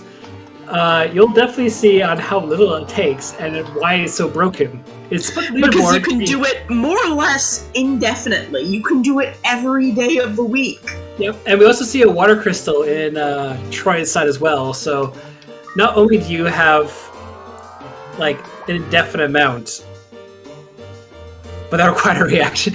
Okay, Sendai. Sendai, if you can't hear me, I love your puns. Everyone else is sad about them. You should make more puns. So I like puns. Well, I know. That's the thing, is everyone does except for the people who get paired with me on commentary normally. Normally they're like, Arr. Anyway, Viper Town. Puns are good. Yeah. Good. Wordplay is the highest form of humor. I just like to see people wince. Another tumbler of fruit. Take another tumbler of fruit. Yeah, honestly, I would not get rid of the Scarlet, but looking at the Wake Up Herb there, that probably would have been priority. There we go. That would probably have been the better thing to get rid of. Basically, Garuda is, if you made a mistake, oh no, you can fix it. Unless that mistake kills the Garuda, because that is the one thing, is that Garuda is a delicate flower. Yep, you want to find a C seed, or you want to find a light seed, or you want to be able to fuse something into it that can change its type. And also, you're done gaining levels, basically. You're done. Levels are over. You can now get out of any fight. But if something bad happens, it ends quickly. Yeah. And the problem is with this as well. You can... Okay. Lesser known knowledge. You can actually keep a hatched monster in the tower. you have to fuse it with something that has a spot in your hub already. So if you hatch the Plumpa you got from the first one in your hut at home, you would be able to... Ooh, careful. There we go. You would be able to replace what was fused into the tower with fusing the Plumpa with whatever you hatched. That's how you keep the monster. But since we don't have that, and you can't replace Queen, or Cooney, or whatever you want to call him, you can never keep these monsters. This will only last for this run. Yeah, that is the downside. Now we might see that clown get used. We're gonna see that mule get hatched, probably. Yes, it was. Yeah, it was a Roche Balrog on floor 16. We'll eventually see on Chimera's side. Started right beside it, threw it, got a Roche, used it up, found a Garuda now.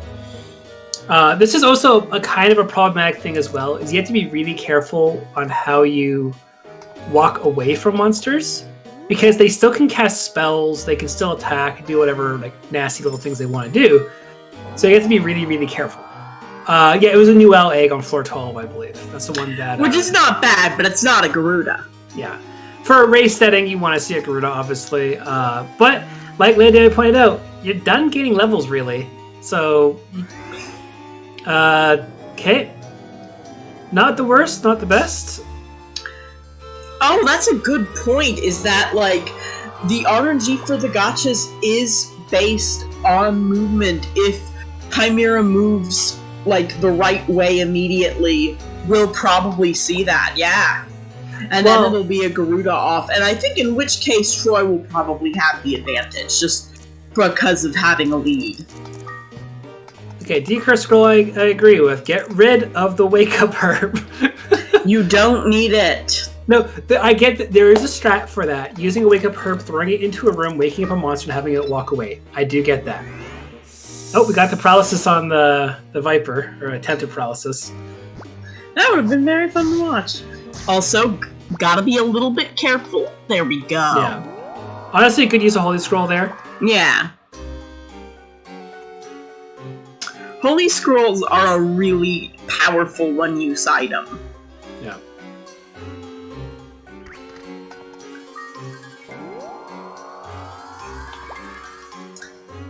But now we are seeing the sort of pace Garuda can put up. 26 in, like, 27 minutes. Do you want to explain why Troy is walking into Garuda each time? Yes. That is to manipulate the turns, basically. By walking into the Garuda, it sort of goes so that way, if you land near an enemy, that enemy won't get to act unless it was already preparing to attack that square, in which case, wow, that got really unlucky. I'm sorry for you. That was unfortunate. But it theoretically is the safest way to use Garuda, because if you were to attack and then have Garuda or wait, you would teleport next to a monster and they would just straight up attack you. Also, that's a very nice go-up trap, very convenient. I'm pretty sure Garudas never spawn or never put you down on traps as well. It's only empty squares. I've never seen them put me down on a bomb. But they can put you next to a trap. Yes, and again, you do really want to see... Okay, it's getting rid of... That's a dedicate... Okay, that's basically saying I'm... Yeah, he's committed. Yeah. Is that a 2-room floor? No. That's just 2 really, really big rooms. That is 3 unusually shaped rooms. All of the rooms on this floor are long. Yeah, to put in perspective, world record with Garuda is 24 minutes. Also, this seed is extremely generous when it comes to A, the amount of Balrongs we saw, B, the amount of items and Holy Scrolls and Olim fruits. Yeah, we see Chimera fusing that clown into Kuhn. That's a good approach. It's just not going to be faster than Garuda. No, and we see there just... It doesn't always take you to the elevator, but there's always a chance that you'll see it also as you're traveling. A lot of ways Garudas can be good. Yeah. Also, that's a lot of killers? That is a lot of killers. Yeah, here's the kind of scary point of Yep, goodbye. There we go. Oof, that is the unfortunate bad luck situation here. So, it's a RNG based off of how you will... Also, he released Queen June, just before. So, this is now very scary. He is more or less running by himself. That mule isn't going to be enough, and also don't have a wand. Though it might be worth... Probably not worth hatching. No. Maybe, but because there's edge cases, but I think on the whole, you want to be going fast. When you're level 13 versus the stuff on floor 31 plus, you're going to be basically one shot or close to death. Medicinal box properties of the mule wouldn't be enough. I would still hatch it just because you can use it as a sacrifice. You could use it for getting one more survivable hit sometimes. Well, you're not leaving that room until there you go. Go crack trap. Also, I think we missed story time. Oh yes, Basically, there's a man named Beldo. He was the last man your father ever saw. He wants your blood. Come fight him, bro. He's a vampire now. I mean, that is what he says. His right hand hungers for your blood. Oh, we got another egg. I would honestly just use the wake up herb yet. No, okay. No, wake up herb's gone. Never mind. Okay. Okay. The thing is, you can never command. Floor 16. If Chimera, Chimera's not getting that rope. Okay, this is kind of scary, but I would honestly. Okay, yep, that's a dead dragon. There you go. And now we've got the tyrant to deal with. No, it's being an idiot. Don't worry about it. That is nice. Oh, we saw Chimera move. Yep. So there goes any potential chance of that roach fruit for well, RNG. Not any, but that removes the certain knowledge of it. And we have floor 16 versus floor 32, thanks to the Garuda pace. Yeah. It's showing the advantage. We're going to a game 3, I'm pretty sure. That is a... No, that's... Oh, I see. I didn't know there's a cutoff there. That was a weird intersection. Yeah, there was technically a break there. We also see that Chimera just doing what she can to clear the room, get to the elevator. I think she's kind of done with Balrog because she's killed one there. Yep. So, all right, we're just going up the tower vanilla, basically, comparatively to Troy. We do have that fusion with the clown. That clown's mixture magic gonna come in handy. Ooh, this could be bad. Yeah. Thankfully, it's just a picket right now, and a troll with hammers coming up. So this is the best case scenario for monsters approaching you. When you're paralyzed. Yeah, you really do not want to see... Oh, so there's a scariest monster in the tower as far as I'm concerned. Golems can be some mean customers. Oh, paralyzed. That's nice. They are at least more dealable with than some of the others because you can fireball your way out of them. Troylus, Oliming, getting that elevator. Floor 35. Yeah, this is... also, we should also mention, both Laydema and I, that's big... Yeah, that's one more and you're dead. That hurts. Yeah, get rid of it now. Thank you. And medicinal herb. If you don't, you already used it. Never mind. You always want to make sure that you pay attention to the spin-in of the tower. You can spot normally where the elevator is if it passes by, and then not even experienced runners. It takes a lot of experience to be able to do consistently. Yeah, Troy, because there's other things that could look like an elevator depending on what you're looking at or for. It can be a very quick view. It can be a longer view. Not sure if I think it's worth the bother at this point. Honestly, Ice Rock is still really good for delaying things and distracting things inside of... blocking intersections. I would probably get rid of buying truth yourself glasses. time. Yeah, You can use the truth glasses right away. Save the problem. Save the trouble. Because like you are looking for go up traps for the most part, or traps that can help you evade. That's a lean fruits or blinder. That's fine. But like for the most part, you're really not going to be doing too much when it comes to like ice rock. To me, is far more useful. Mm-hmm. I would also keep that as well. Multiple uses. Yeah, I actually would have kept the miscellaneous scroll there as well. You can throw it in a hallway and have things walk into it like this. I'd probably have gotten rid of the water crystal. It's dead weight. Yeah, exactly. I think that's right. But that might be a hard thing to think about so close and in such a tense situation. Yeah. Floor 38. This is where game 3, folks. Yeah, we're definitely going to see a game 3. This is the difference that the Garuda made, and the thing is, we do a fixed tower seed because every RNG is always potentially the same. Before, when we used to do these tournaments, we used to have, again, this took me a while to dig up, but I told this to Sand Knight. We had the Don Chad H rule, or the Don rule, between Don Chad H and Don Fargo, who agreed that, hey, maybe we should make it so frogs everywhere. We should make it so careful. They're funny until they hit you. Yeah, they're funny until they chain back. Like that.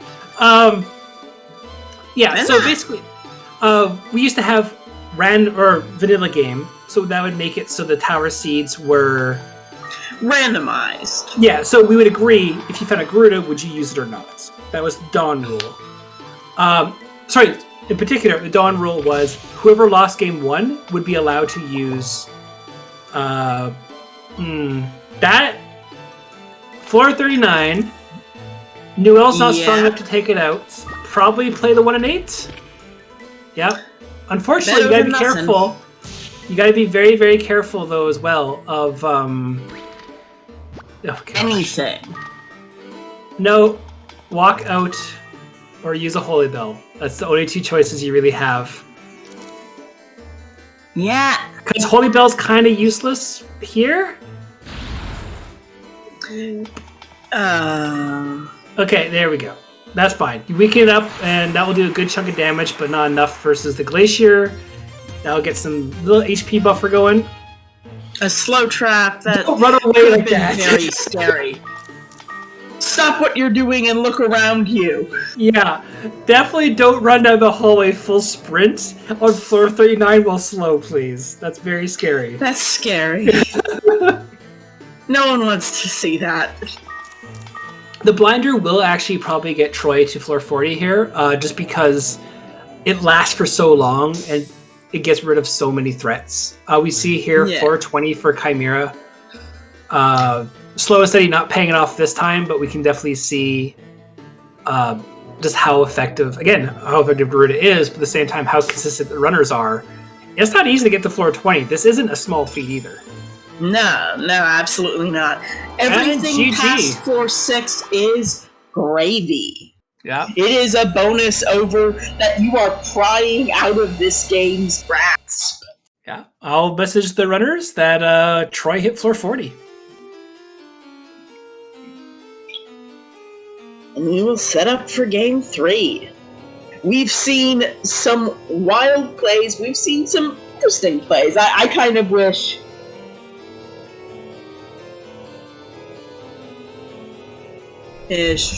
that basically the Garuda had not made it so that what is going on Chimera's side was less pressing. Because there's a lot of interesting things one can do with that clown fusion that we really didn't have the space to examine and look at. There is that ranged mixture magic, which can be a little bit tricky to menu. There's the fact that Kuhn's mixture magic is now double level, which is very cool. Yeah, yeah. That seed was probably the most. Stacked. That Yeah. had everything. Like, look That at had everything you could want. yeah. Look at the inventory of Troy now hitting floor 40 after all that. Like, there's still a good chunk there. I think Troy threw the plumpa eggs. Those are all found eggs as well. Mm-hmm. Got the roach fruit. Mule, That was obviously clown, that immediate barong. Yeah. But this was an absolute great match. I'll give a point to Troy here, as I remember doing this. Mm-hmm. There we go. And we're on to the unfriendly game three. It's always very friendly in my heart. Yeah, the thing is, we also should point out as well, anyone in the community will vouch, we don't have a mentality of like, I'm better than this person, you know, whatever. I have a fast. It's you have a fast time, but we only kind of really race against each other for fun, and then if we honestly just have fun just racing this stupid silly game that kills a lot of our runners and a lot of our runs in general. Mm-hmm. It's everyone versus the tower at the end of the day. I will see if Chimera will see a message soon. I don't know if they have or not. Because Troy posted, but I have not seen Chimera confirm yet.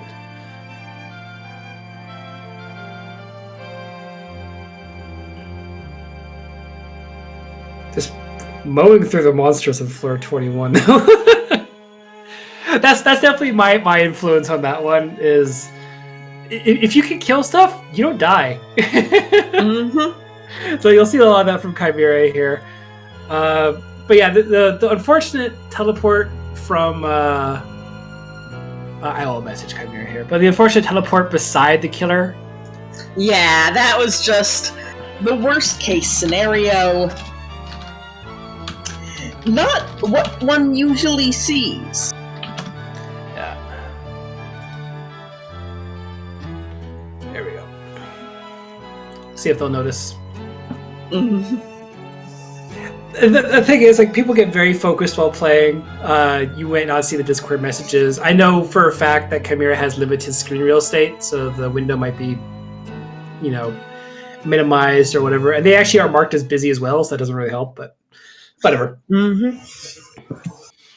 But I'm only proud of all the runners because, like, I've been in this community. Well, as one of the founding members of this community, Sad Knight made the Discord. I ran it before Sad Knight made the Discord. Like, the stuff that we have available to new runners now makes me very envious.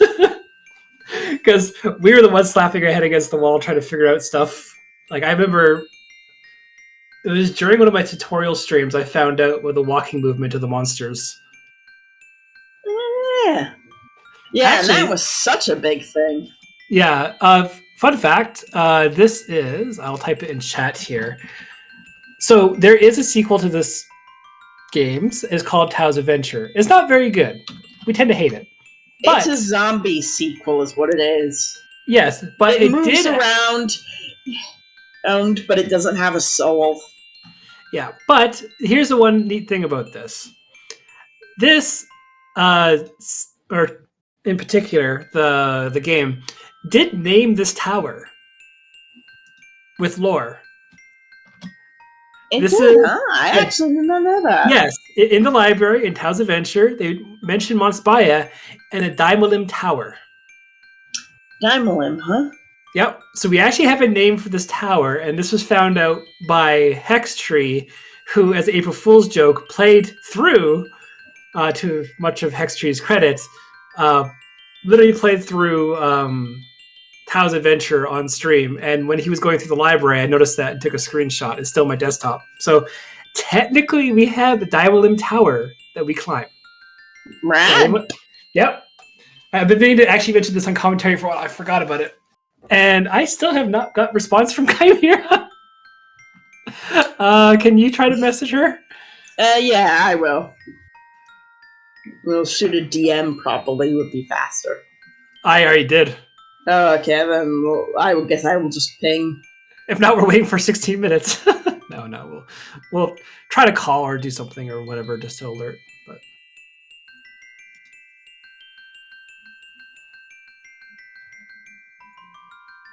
Again, sometimes people get so focused playing this game, it's great, but you don't notice. Last one is 42394. Okay. Oh, so just as a thing, here's all the links. We got the layout by Latha. We have our Discord. We have the bracket as well, so you can see things. We see the runners, Troy and Bright Chimera Dragon. Be sure to follow them. They're doing an absolute wonderful job showing this game off. And we're the Blabbers.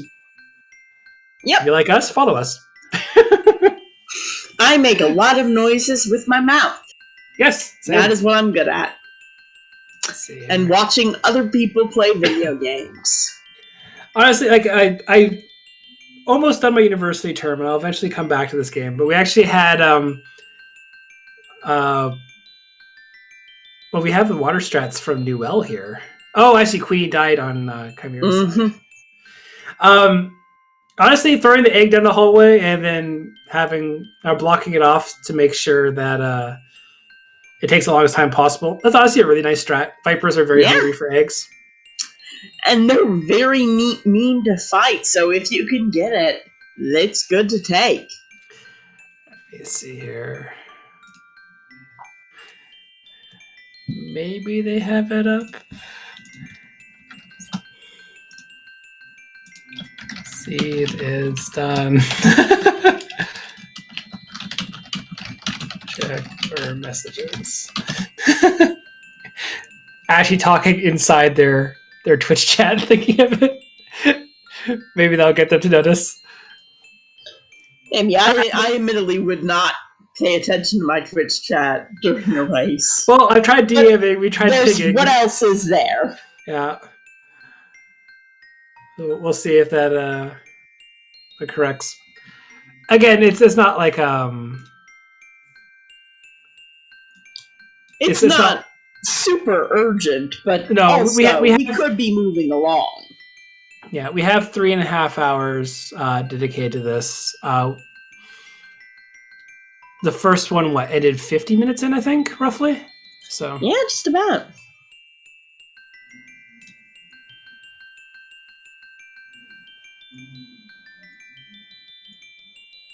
Oh, no, that was just slideshow.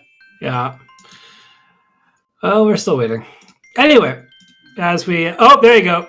Got messages in the Discord now saying, oh my god. It's fine. I'm not going to say anything for how that's... For how that did. Yeah. These things happen. The thing is, it is also... Both runners can't see each other's screens for, well, obvious reasons. It's a fixed power seed. So you have to make sure that everyone is kind of radio silence to each other, but at the same time, I don't want to, as a commentator, reveal how Troy got to floor 40. It's a mentality thing. You're still racing someone, and all they know is Troy got to floor 40 at like the 38-minute mark when they see the messages. So that's something that just goes into the actual race mentality of things. Mm-hmm. But if Troy wants to reveal it, they're not. I wouldn't be the one to do that kind of thing. So yeah, that makes sense. But saying a floor 40 clear means there's no chance of recovering. You lost this point, which is what we were trying to do beforehand. But they're loading up the next seed. And we'll get on to round 3. It is a good top opportunity while this is happening for anyone who wants to have a bathroom break or get a drink or anything. I still have my tea. So I have my nice little iced tea that I got before the second seed. See, that's the one thing I gotta do is I gotta make a big batch of iced tea.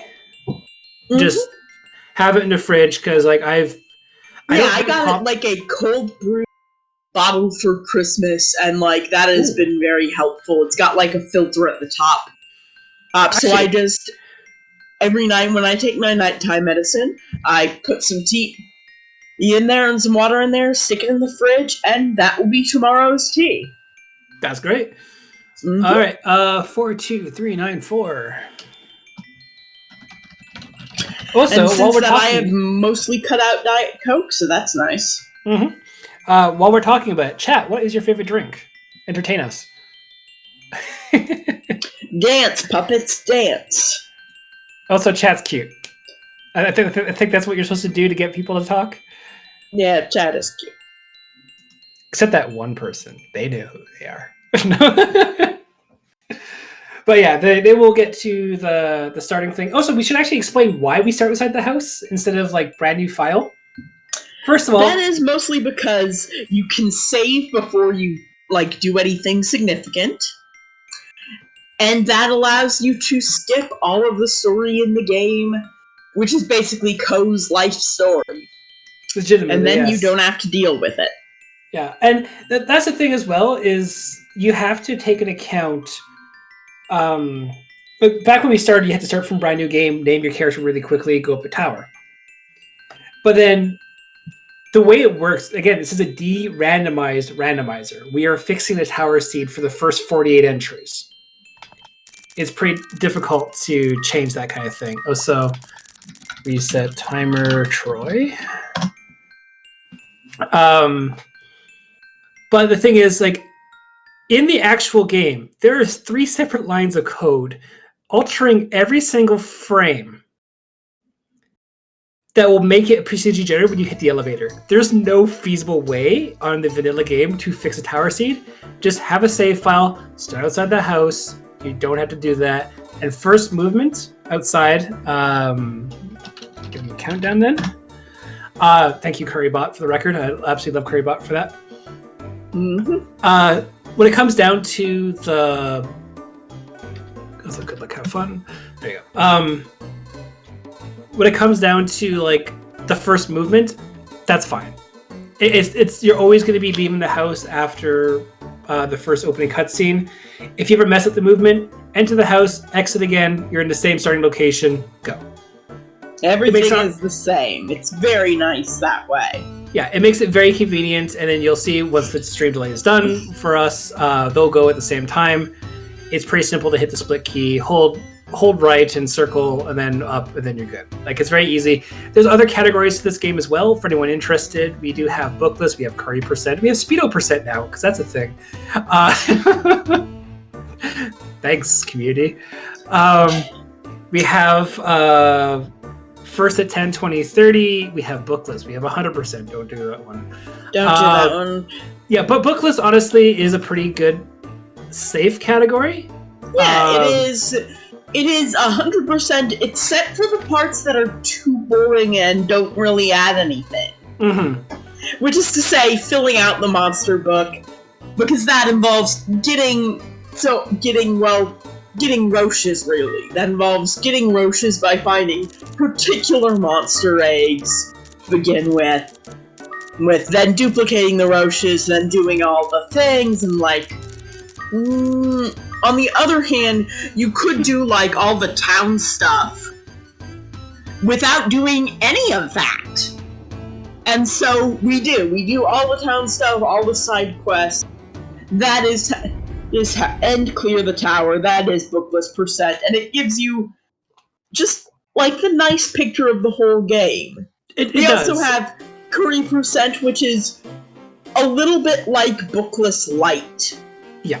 There are 7 girlfriends you can date in this game. One of them is, we jokingly call her a baker, just because when she becomes a nurse, she has like a very tall hat. And when you're apologizing to her, but not telling her how you went out of your way to rescue her, for whatever reason, you can actually there's 3 options: sorry, and curry. And curry. With a question mark. Or with a period, and then she gets confused, and that's the end of the run. That's the just joke. Tell her curry. That stemmed from me and Kane doing bookless races, and we never had the courage to actually pick curry in case it messed something up. And it doesn't. It doesn't. So we're like, oh. So I purposely go my way to make her a baker, basically, and tell her curry. Curry. That's it. That's the entire thing. But people started making that category. Does form a good bookless light because you have to raid the hospital, go through some of her events by going in and out of the tower frequently and talking to her, and then go to floor 28 of the tower to get at the item to heal her. Yep. And you have to do all of that before you can say hurry. Yeah. Also, a lot of wands. We have a wooden seal, paralyzed, and a life wand on floor 2. Of these, paralyze and life are clearly the best, and it's sort of your choice of which one is preferable. Life wand will give you 1 extra HP as regeneration per 8 damage you do. So after a while, it gives you 3 or 4, which doesn't sound like a lot. So you realize you only have like 50 HP. That's like a tenth of your HP back. It adds up after a while really quickly. Scarlet's still a little bit better because you get the additional 50% damage for matching the fire magic or stream if water, if you somehow use wind. That's all well and good. The paralyzed wand is pretty good. Don't count on that to save you, but it can make situations less likely to go bad. Yes. It can save you some HP. Isn't that nice? Yeah, we see the life wand on Troy's side, finding that. Went willingly equipped a seal wand. I don't even agree with that. Seal wands can actually cause you more harm than good by taking away the potential chance of them using spells or abilities. And then just smacking you. It's actually not really ideal for a wand at all. Also, floor 3, we see another wand on Troy's side at the other side of the room. So, yeah, apparently we found the wand seed. Stream wand. I would That's very nice. We saw Water Queenie win game 1. I'm gonna equip it. Oh, nope, throw a seal, and then that should be 1 shot. Nope, just high. And we have a rude flame casting sled. Again, according to the instruction manual, the attack is kind of based off of fire magic. You'll have rise, breath, sled, all these other things. Ooh, poison trap.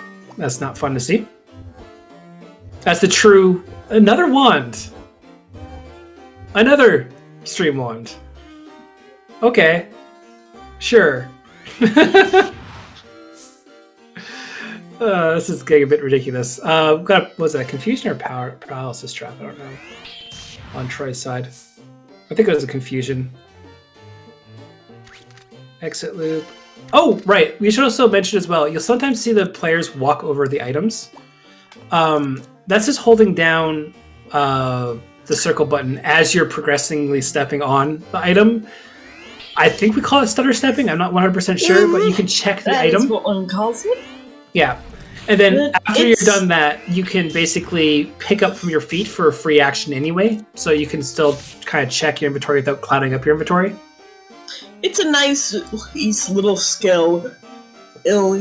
How much time it saves is a little bit variable, but it's a handy thing to know how to do, and probably the one bit of muscle memory is particularly useful to learn for any percent. For bookless, you have gambling you need to learn. Yeah, and honestly, it does pay off after a while. Another poison trap on poor Chimera. That's pretty harsh. When it comes to the stuttering step, there is something you do have to be careful of. Is you can obviously pick up for free from your feet, but if you're holding something in your hands, like you pick up Queenie or whatever, and you step on something, like the elevator, and you choose not to go up the elevator, and you think, oh, wait another turn or something, that will cost you because you actually can't activate your feet while you're holding a monster above you. So you have to be really careful on that one. And I've seen a couple. We have Ice Shield.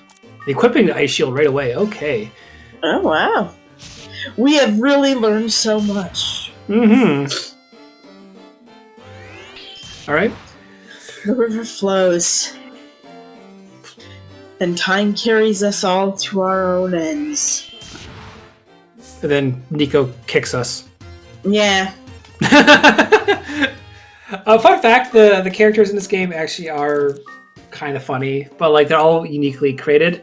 They all blink except for the mother. There you go. Have that for what you will. She's a robot. Your creepy, creepy, unblinking mom. Yeah, everyone else blinks in the entire game except for the mother. I don't know why, but I guess they used her all of the budget for making her on giving her a sprite for the backstory when she was pregnant with your sister. That's a thing that that she has. Is that also, sprite? Fun fact: these are tournament seeds. If anyone wants to play them, the Discord link is above or !Azure. Fun fact: because we never see the opening cutscene, Weedy is not in the house. If you were to go back in the house, she's actually not there. And as a repercussion of the randomizer, so Ko is actually just a single child. And when you beat the game of 440, you see the end cutscene, you see Weedy there. We don't know how she got there. We don't know why Cheryl's in the house Maybe either. she was outside playing earlier. We would see her when we start outside, wouldn't we? Maybe she's at the restaurant. Until you go to the restaurant, then she leaves and comes back. I don't know. I just find it funny that... Yes. Your house gets full up of strange people because it's raining at the end. Or maybe because, like, something's going on and you've been at the tower for ages and last time that happened, your dad died. Oh yeah, right. Dad's dead. Forgot about that. The story. Honestly, like what it comes down to as well is like it's really, really, really difficult to express while watching these players how difficult this game is. Chimera now on floor 6 actually. It's one of those things where very often if you're good it looks easy.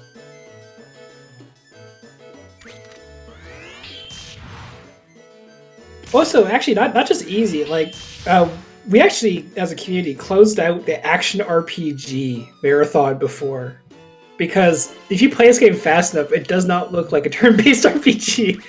But it should be noted as well, if you need to take a break while playing a run, just don't move. Look at your surroundings, figure out your inventory, plan things out. You don't have to move as fast as these runners are moving as well. It can be it pretty obviously scary. helps for moving quickly, but sometimes you need to take a moment and regroup and make decisions, because very often your decisions end up kind of commitments. Like, because there are options that are only viable when you're a certain distance away from a monster or a certain HP relative to a monster, that means that the choices you make might end up being the only choices you can make later on.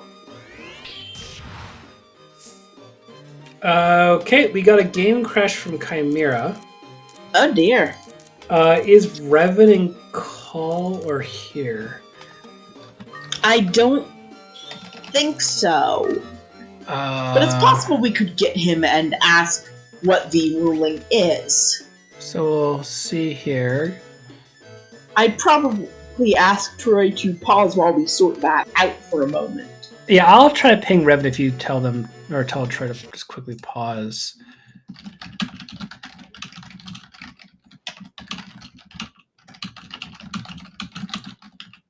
If not, if I don't get a hold of Revan, oh, there you go. I'll switch the audio over. That is, unfortunately, the game is well programmed and has no repercussions whatsoever on it. Don't worry. I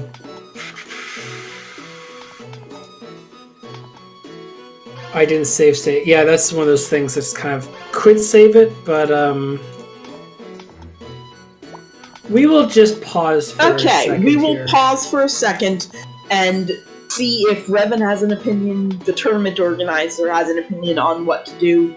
Otherwise, we will arbitrate ourselves. Yeah, I would say just play it from where it is and Chimera to start again. Might be a good idea, yes. Because, like, it's technically not a tower exit, but we'll see how things go. And it shows how much stream delay is on there. We're waiting for Troy to actually stop playing for a second. So there we go. You'll see this timer stop in a second as well. So we will wait for... Oh, Revan is on mobile, so... I guess we should get a response.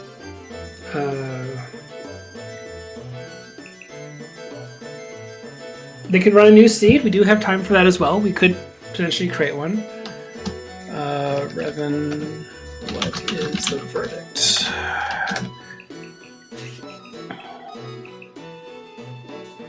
Goodbye, one seed. You were too good for its...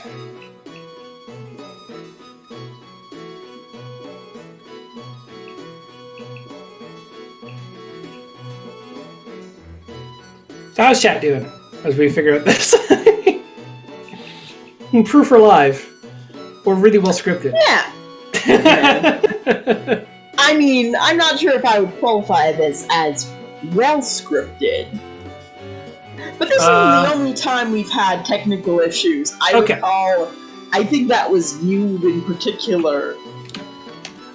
Deme, do you agree with making one new seed for both runners to play on? Yeah. I think that'd be fair, making a new seed. Okay. I got, Revan's at work, can't make a verdict call, trust our judgment. You and I both agree with that, therefore... That's cool. that sounds like a valid thing. We will reset. Let's see here. Start one, I believe, right? Mm-hmm. There you go. New seed has been made. They will be downloaded and ready to go. Yep, I'll be right back in a second. I'll go use the bathroom quickly. Mm-hmm.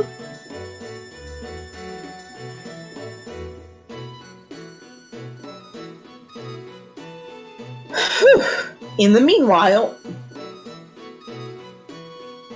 let me think.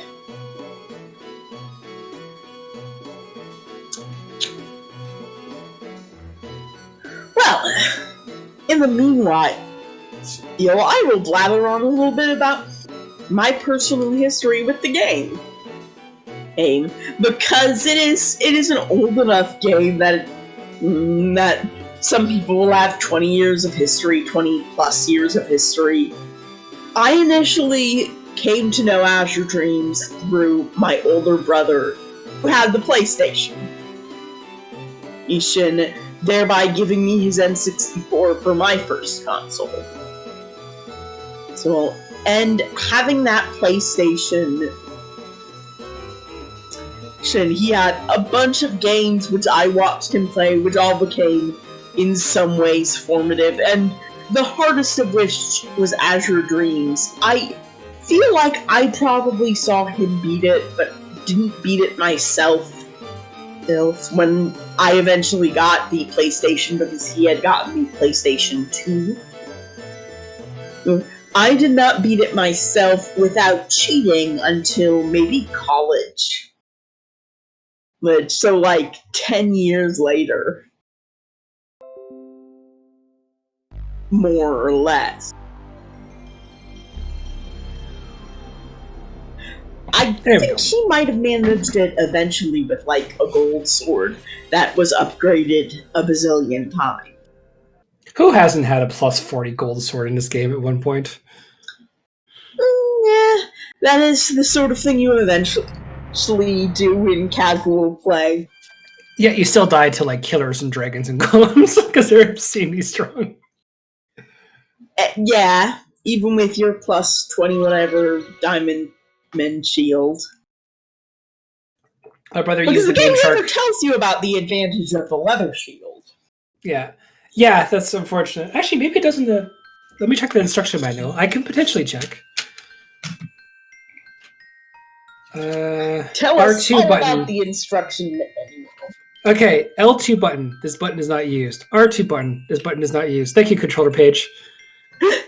I'm glad that they specified that. It's not like if you hold down triangle and push R2 or anything like that does something. Anyway, Town of Montspaya, strategy 1. Actions of the townsfolk will change according to the tower evasions.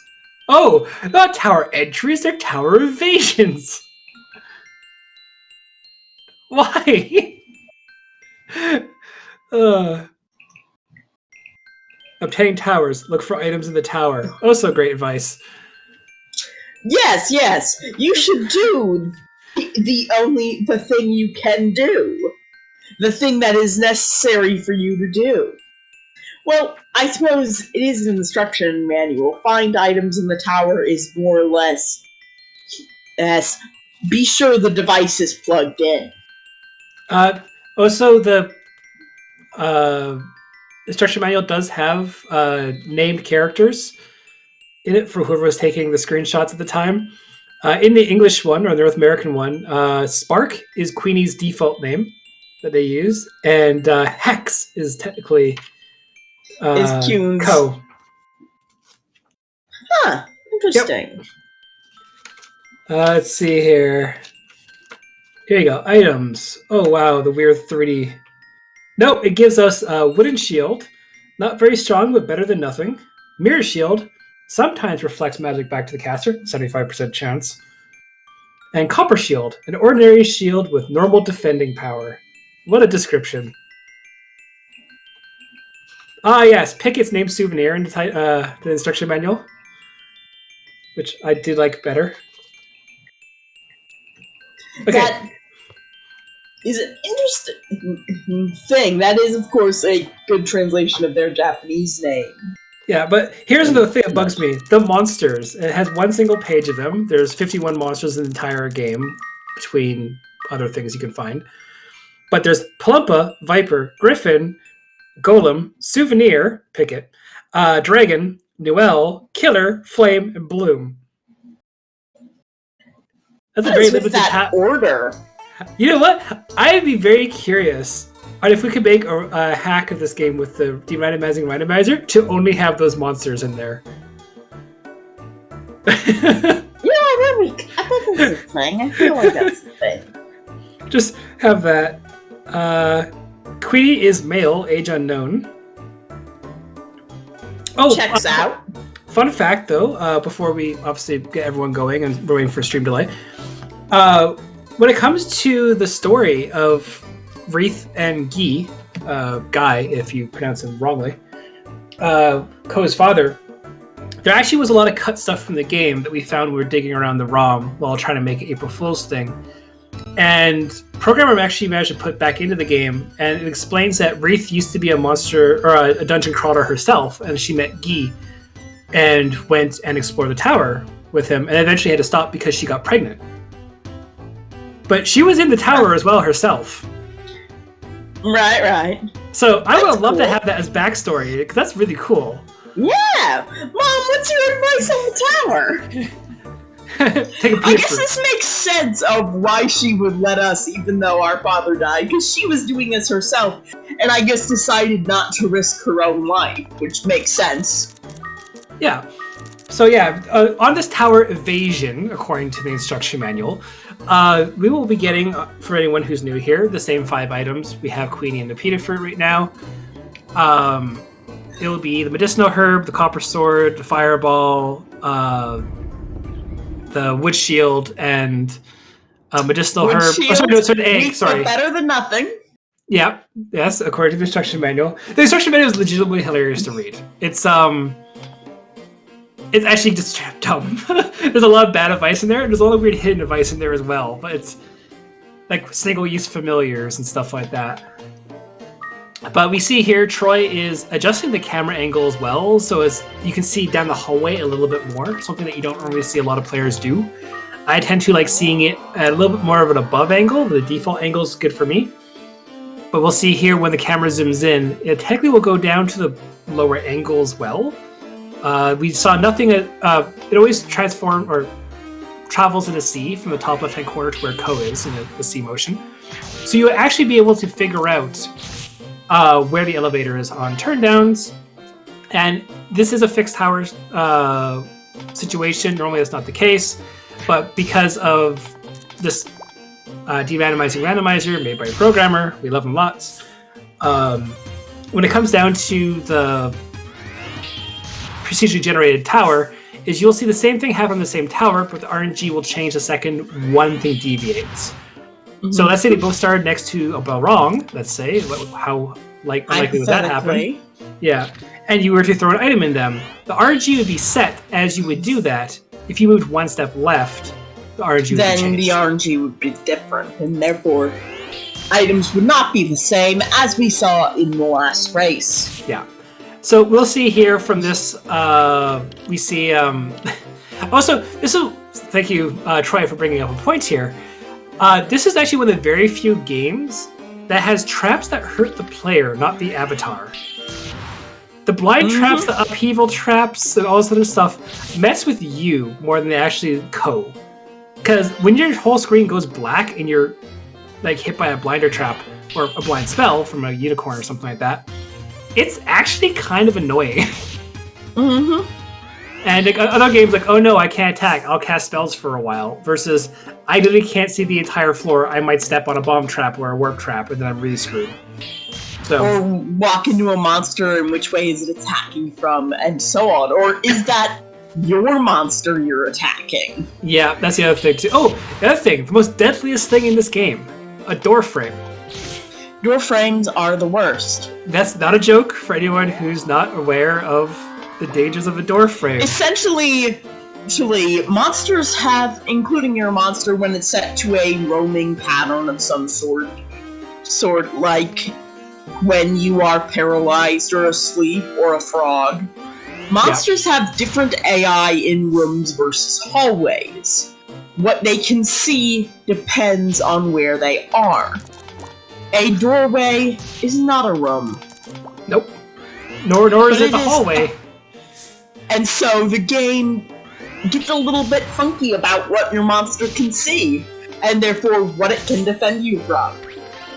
There is a reason why I call Queenie trash every file. I will take the time loss calling it trash every single time. You need a Cune, but Cune can sometimes be very dumb. Yeah. So we had a slam trap on... Also, I've gotten a stream on just about every run this seat this time. There was a stream one actually in the last one too. Yeah. This is life in Streamwind. And honestly, like when it comes down to it, you can like again, you kind of want to stream one, but you kind of don't. Eventually, it's going to start taking out a lot of monsters. Oh, we get immediately equip on Chimera's side as I say that. I guess anyone is better than no. Sides. Yeah. So we're going to see wind monsters be a little bit more difficult because it is going to add in the fact that you're attacking with a bad weapon, element-wise. But at the same time, but those flames just poof. Yeah. So you're going to see a lot of extra damage here. Right back. Sure, absolutely. We see here that Troy is just using the height advantage, just destroying all these monsters, getting some free experience. But because of this, though, there has been a lead overturned that Chimera is now in the lead, going to floor 4 first. This is still a speedrunning race, and whoever gets to the higher floor first is the winner. We saw that in the first game. Troy amazingly got to floor 23, died, got to floor 25, and then died. But Chimera, during game 1, managed to get to floor 26 in a single climb, proving Slow and Steady does sometimes win the race. The set of races we have yet to be seen, but we also had a Garuda interference in the previous game, so that's kind of a whole other story. But when it comes down to it, you have to make sure that you know how to pace yourself in this game. Nothing is more dangerous, truthfully, than you just not remembering how to play this game. You have to make sure you know what you do. If for some reason you do not... If you try to play a certain playstyle that you're not familiar with, you will have a very bad time. Things can get weird very quickly. But because of that, we have a lot of runners who all play... nope, you aggro the Cyclone. You have to... There you go. There's 2 spaces away across the gap, so technically it's trying to attack you by walking through the hallway. Emptiness, and that doesn't work. Yeah. So we see here AI 3, just there you go. Trolls dead everywhere. Floor 5 for Chimera, slightly in the lead. This will be the last floor that the runners will explore willingly. Unless they really see something on the spin they like on the couple of other floors. But for the most part, you want to get to floor 10 from here. Mm-hmm. And this is not a bad load up to do it with. It's not perfect, but like, get used to not perfect. Yeah. Good old reversal trap as the elevator goes up. This is certainly good enough that I think the runners will not have too hard a time unless the tower gets very mean, which it can. We're not discounting the cruelty of the tower. Yeah, and the thing is, when it comes down to it, it is not difficult to survive in this game if you have resources. Fireballs are extremely strong. They are technically 4 times Ko's level for spell power. So once he hits level 24 or 25, it caps out basically level 99. You'll be able to like basically one-shot dragons with the fireball. But let's say you have a Garuda and you're level 13 on the floor that you're not supposed to be on. All of a sudden, oh no, you can't really rely on spells anymore either. The most useful spells in this tower that you want to see are the fireball and stuff like that. Take out, truthfully just golems and other annoying wind creatures. But you really want to see blind balls. You really want to see sleep or ice rock. The more utility ones really help you survive. And they've got usually a good number of charges to help you do it with. Mm-hmm. It can come in really handy. Yeah, and I think spell balls are some of my favorite items to find because, number 1, they are multiple use for the most part. And number 2, there's like a good chance of it being something good. Yeah. And that's the thing is, like, when it comes down to it, it's also how you play. Like, I tend to use actually... this is a nice room. I would honestly just feed one of the light seeds to... Tune for the MP, go on that your way. Well, we also see here that Troy got a little bit excited. Not ideal. No, that's going to be an egg bomb. Yep. Both runners in the same room now. Troy caught just a little bit there, feeding... What was that? Was that a pita fruit, or...? Could have been anything. Go up trap. That's a little bit faster. But Troylus has taken the tiniest of leads. Mm-hmm. Honestly, I would see the elevator there. I would probably just take the 2 hits. Yeah, probably. Both of them gonna fight the bloom. Like again, you want to get through these forests as fast as possible. There's no real reason to fight the water creatures. Upon re-entry, playing casually, long, slow, and unpleasant. Yeah, actually, we see here. Does both of them not immediately going up the elevator, waiting to fight that Manaweeva before deciding, no, go now.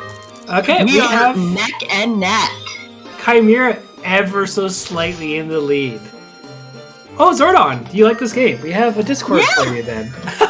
It is a delightful game. If you're interested in joining and we have quite we have a large Discord. You don't have to be a speedrunner to join. If you are just a fan of the game, if you want to learn how to play the game better, we have tons of resources. If you want notification about other Azure Dream streams, all that good stuff. It is an underrated game. Unfortunately, it's sold quite poorly. Also, Troy getting into a pickle, actually having to heal. Yeah? I don't exactly know what happened there, but that was quite a bit of damage coming towards Troy. That trap could have been a factor. Yeah. Can we see here the Maneeva's just oh, hello, it's a bloom. While you can fight a bloom with a fire tune, it's not easy. It takes some time and some health that, depending on the circumstances, might not have to spare. Yeah. We also see Troy taking his time and actually hitting a trap. I don't really agree with that. It's 8 XP at level 6. It's really not going to make the biggest difference to you. Like, yeah, he does have a level from it, but now the levels are kind of desynced. So it's kind of annoying. Yeah, it's whatever. a little bit annoying. I'm the type of person who can desync the levels. Oh yeah, and the thing is, Ooh. Right. I think that indicates that the elemental swords do not impact with elements when you throw them. I think so. I think is our lesson there. We have learned a thing, everybody. Also, we see a nice little movement there by Troy. Another go-up trap, so there we go. Troy is officially in the lead now, because before that was too close to honestly call who hit the elevator first. Because stream delay is a thing. Particularly when we account for, like, Chimera going occasionally somewhat slideshowy. Yeah. Vacation photos. My time in Montevideo. Also, we see here wonderful use of U-boat dancing on Chimera's side as well, using Queenie to move into the U-boat's territory to basically move at a normal pace without having to command. It's quite tricky to do to get in this situation, but really, really worthwhile to do. One of the times where Q is not completely useless thanks to regular movement or irregular movement, depending on. Yeah, we also see the repel ball happening. Also, there's a lesser known usage of the water ball. Water ball removes the fire's weakness to water, so obviously it lets wind hit things, so there's that usage as well. But at the same time, you can see here that again, wonderful U-boat dancing by Chimera here. Really good. Honestly, I would, yeah. You're gonna have to wait like a turn or two to get the clown out of the room. Nope, it is underneath. So, like, let's figure out what we're doing. There you go. There we go. But flirt. More U-boats. That's unpleasant. Yeah, it's unpleasant, but technically still. Okay, now you got to start commanding. Yeah.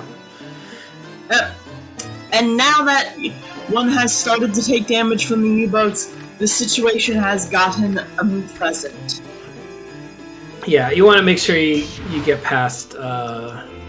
Now they have given a bit of space because the U-boat wants to get that first attack in and therefore will, in fact, duck under, which gives this Chimera enough time to make a little bit of room. Yep.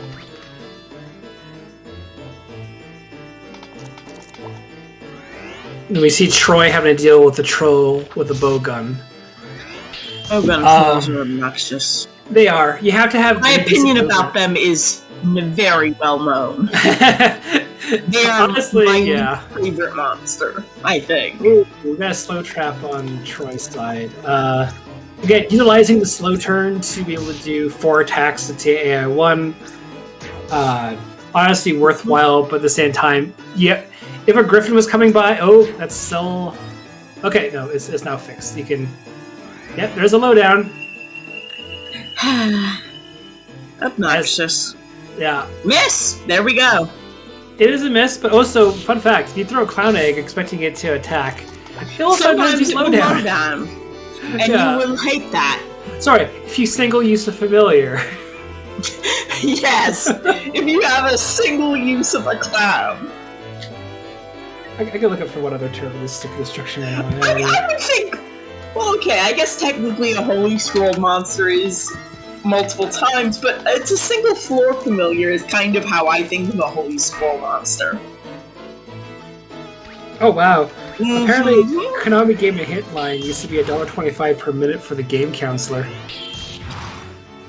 Wow. Oh yeah, they probably made a fortune off this game and people calling it saying what the hell to do. Whatever.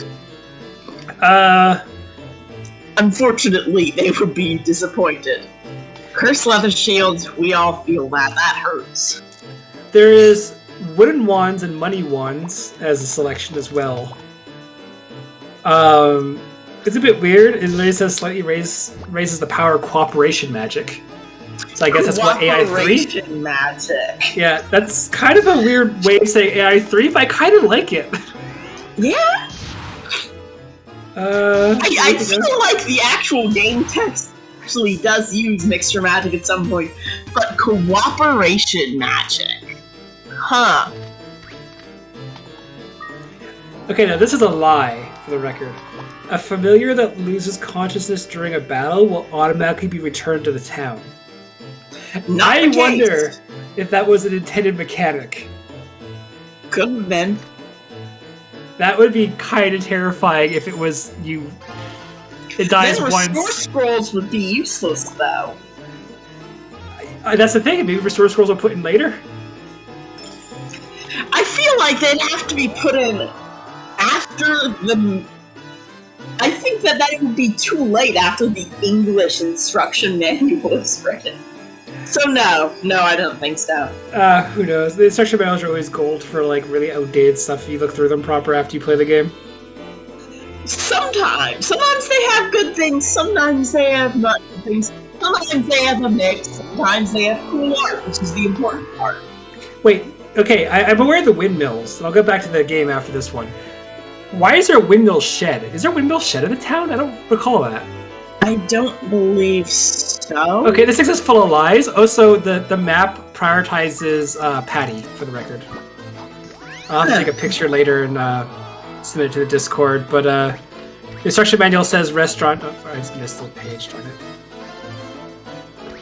Anyway, there you go. As Troy literally gets on floor 14 with the Garudas, Very nice. Hopefully we don't have a third rain ball. Also, you can get rid of the leva fruit or a hazak herb and keep the ice rock. The leva fruits are useful for pickets. You throw them, they eat them, they keep them, they run away. So there is a reason for that. Yeah, but like if you're leaving an ice rock ball behind, I would rather the ice rock ball than the leva fruit. But also the hazak herb is not useful to you.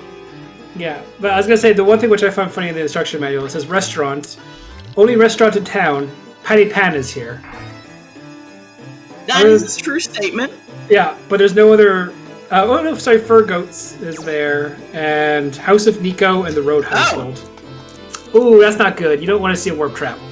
Yeah, you don't want to see a warp trap here in particular. There we go. Nice. Nicely done. That was very fortunate that nothing bad happened. Yeah, and honestly, like, the worst thing that can happen is Queenie takes a few hits because of, obviously, you can set to AI2 and have it walk away. And hopefully it stays in front of the monsters and not fight. But unfortunately, AI2, when you attack a monster, they turn to face you. So his movement kind of messes up with that too, so... That's a dangerous state of affairs. Mm-hmm. Warp traps just suck. They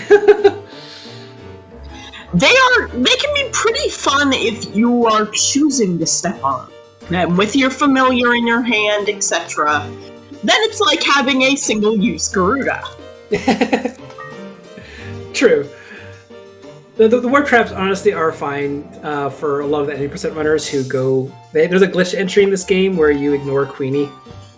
We're going to see AI1 here from Troy. Or no, just fire. Okay. Just getting rid of the Garuda entirely. I honestly would have probably gone... Well, stream one. Yeah, okay, fair enough. Yeah. Garudas are just hard-hitting enough that they can be obnoxious. Yeah, the new L having issues there in the hallway, being blind, going back and forth. It hits a wall, turns right is the blind movement when it comes to enemies. Which honestly would be great if unicorns would actually be a monster which is consistent for that too. Yeah. They don't really hit the blind status very often, and it's really annoying. We're gonna see. Maniva just already straight up leaves. That's fine. Yeah. Money Wand. Not useful at this point. Yeah, Money Wand is kind of pointless as well. One of the worst ones. Yeah. Using that fireball charges. Really not liking the Garudas right now. I understand why, but the thing is, you have the Pinot Fruit, you have the Brit spell too. Like, yeah, you can have use options. Yeah, I wouldn't be going and using charges because charges are going to what keeps you alive in certain situations. So I would like it to see Chimera Bred a Kraken. Oh, I see. Okay.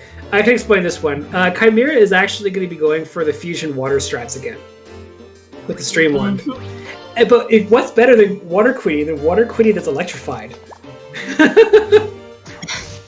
Now, of course, I'm thinking about Grease. No, you can't. It's electrifying. You can't.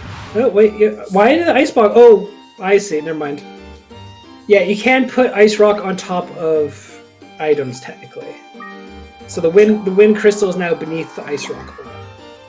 And that's a funky thing to see. Yeah, normally it doesn't work when you put it on familiars. If you have a familiar in your hand, then you try to use it, it tends to eat up the input. Yeah. Azure Dreams is a perfectly programmed game, everybody. Yep. I wish I would have seen some Tamers fruit glitches earlier, just because there are potential in the last seed, or the second match. You also see here, both Queenies are still fire-based, so this is going to make a really short work of the Queenie with the picket here. Mm-hmm. You get 3 Longer shots. than you'd expect, given how little attack pickets have, but they're reasonably tanky, all things considered. They are. They're there as an annoyance, just like the Plumpas, the scarred Plumpas. Nope. Yep. I was gonna say he's gonna start trying to shoot you across the hallway. The one thing which I did love doing as a child is I used to use a picket fused with a Naples. Oh, that is good. Oh no, they're fragile. Yeah, it has double HP now though. I mean, pickets aren't even that fragile.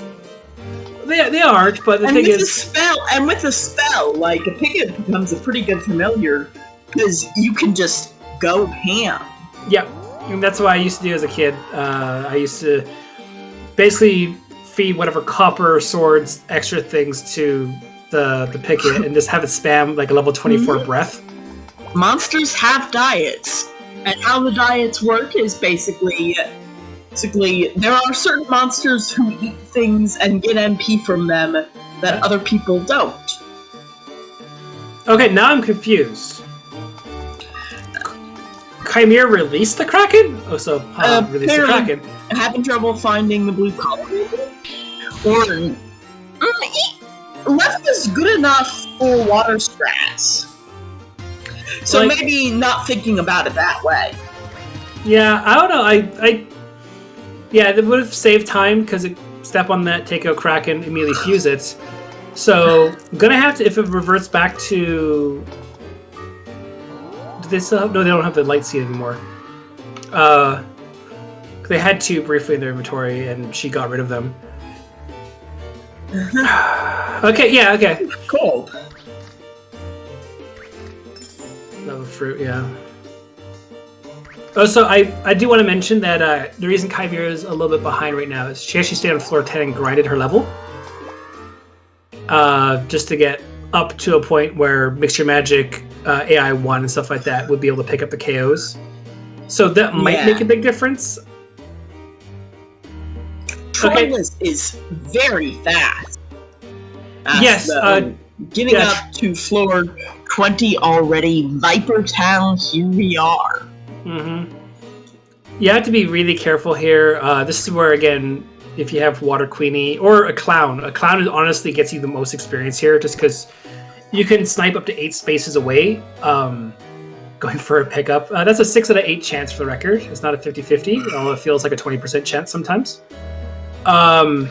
It's technically in your favor to try to pick up the monsters.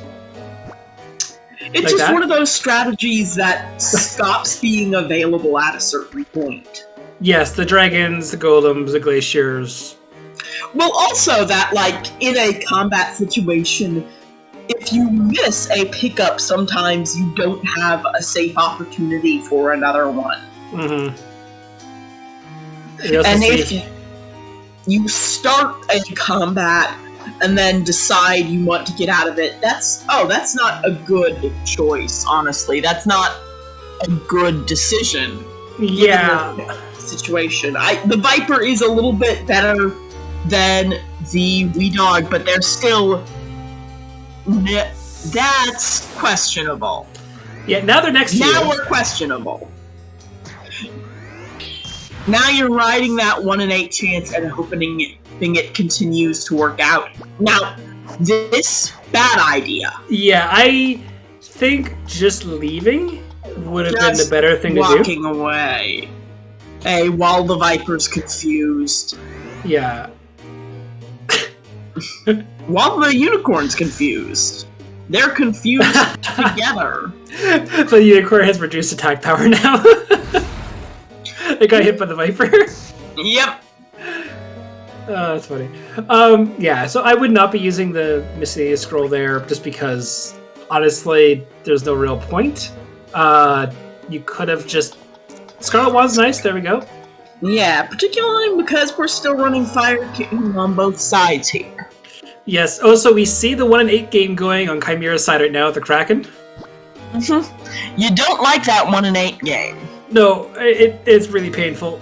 Particularly, I think it's a pretty good game when only would need to roll the dice once. But if you need to, and like, the consequences aren't dire if you miss that 1 in 8 roll. But if you have to roll it multiple times, it stops being functionally a 1 in 8 chance. It becomes 1 in 8 chance for this one to be the one that attacks. 1 in 8 chance for the next one to be the one that attacks. No, in chat, this is made by Konami. Breath of Fire is made by Capcom, and I'm unaware who makes Ogre Battle, but I know Konami does not make Ogre Battle, but I'll quickly look that up. Mm-hmm. With a Holy Scroll, Troylus has that Viper doing the fighting, but we can also see you guys are fairly mean, even against a water monster dealing about 10 damage a hit. Oh, that hurts. Ogre Battle is by Atlas, okay. I guess Sand Knight is evolved into Steel Knight. Welcome. Yeah, so basically, like Steel Knight says, Ogre Battle was made by Atlas. This is kind of that weird era. Oh no, Chimera just lost Queenie. That's unfortunate. Yeah, gonna have to look for a Restore Scroll now and go for pickups and Aleem Fruits or Binding or whatever. Because, yeah, this is gonna suck for a while. But yeah, this is kind of that weird era where everyone was trying to, move into 3D in some way, and isometric, basically claymation scanned in was one way of doing things. I'm not sure I would call this claymation scanned in, though there is a game that has that going for it. I've always thought this is more claymation style. I understand what Chimera is doing. Take the elevator. Yeah, on these floors. That's why. Really, that just want to take the elevator. Yeah. Also, perspective is annoyance. Now it's in front of you. Now it's in front of you. Yeah. Chimera may have thought that the spell ball actually hit the ceiling. It actually was because the Kraken was at a weird angle. Yes. Weird angles. I tend to play this game looking at the little green map more than the actual graphics. I have difficulty reading the map sometimes in terms of specific spaces, but it is certainly an important resource to check, particularly when there's room for what you're seeing on the map to be ambiguous, or what you're seeing on the floor to be ambiguous. We see here an Acid Rain Ball to get some experience, and we see, honestly, Troy's in a really good situation, entering the wind floors with a Fire Queen and the Scarlet Wand. Has a Light Seed as well, so if they were to find a Sea Seed, they can transform into water briefly, switch to the Stream Wand, and then go back to fire for the final climb. Yeah, that would be a pretty good... That would be certainly an option to play with, one that's not normally available. Yeah. Honestly, when you're carrying around like a herb, and also carrying around like a Leolam fruit, I'd probably carry around the empty Acid Rain Ball. Yeah. Just for a minute or two, maybe not forever. They did find 2 Acid Rains though. Oh, that's a good point.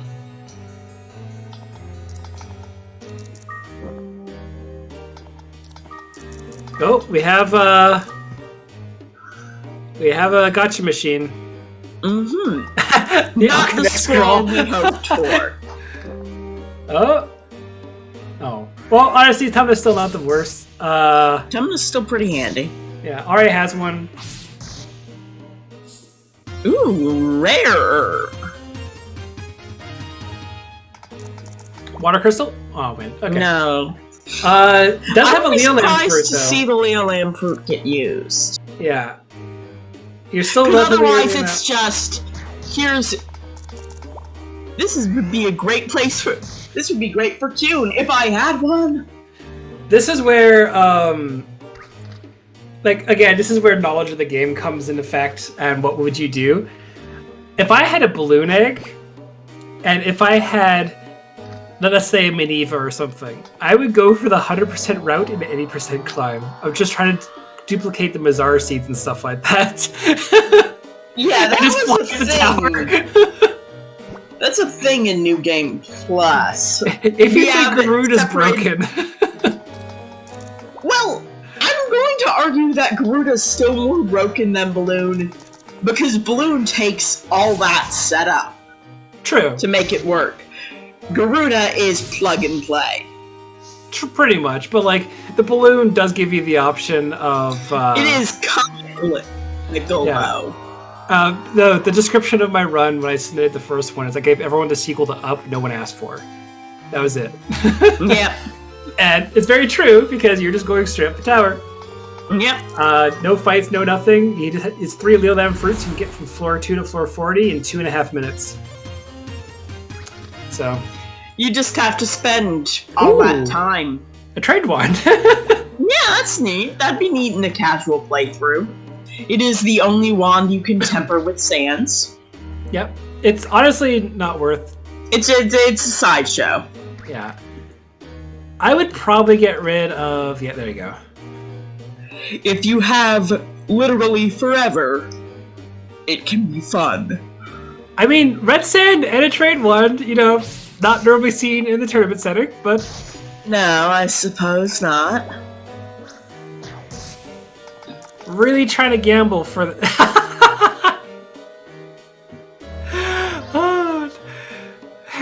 Had a second train wand briefly. That's wonderful. A delight. So, for those who don't know, the gachapon there named Balrog, the blue part actually is hair. That's a thing. But, it has a rarity table it's supposed to draw from when you throw something into it and spits out another item. They did not program that right. It gives every item an equal chance now. Specifically, it checks the rarity of the item and spits it up, and compares it to the item it's spitting up. Yeah. So it checks to make sure that it will only spit out an item as rare as the item it's spitting out. Yeah, so there's we saw in the previous game that Troy won. A roach fruit does change the game. Itself. Yeah. And honestly, if you play casually, you probably want to get yourself a Balrog. You would roach the Balrog when it's in the state, get it yourself, and then use it. Have all the fun of owning your own casino. Unlike a casino you own in the game. Yes. Yes, the Balrog is checking if he really gave you the item he intended to give you. Yes, that's how this works. He's not going to selfishly think about if the thing he's giving you is as rare as the thing you gave him. No, he's going to look into his heart. Oh, so we see on Troy's side, it's now a Water Queenie. Gotta be careful of the zoo there. But, okay, you gotta use a fireball or something, get rid of it. Yeah, there you go. We saw Troy actually taking out a snowman with AI 1 strats.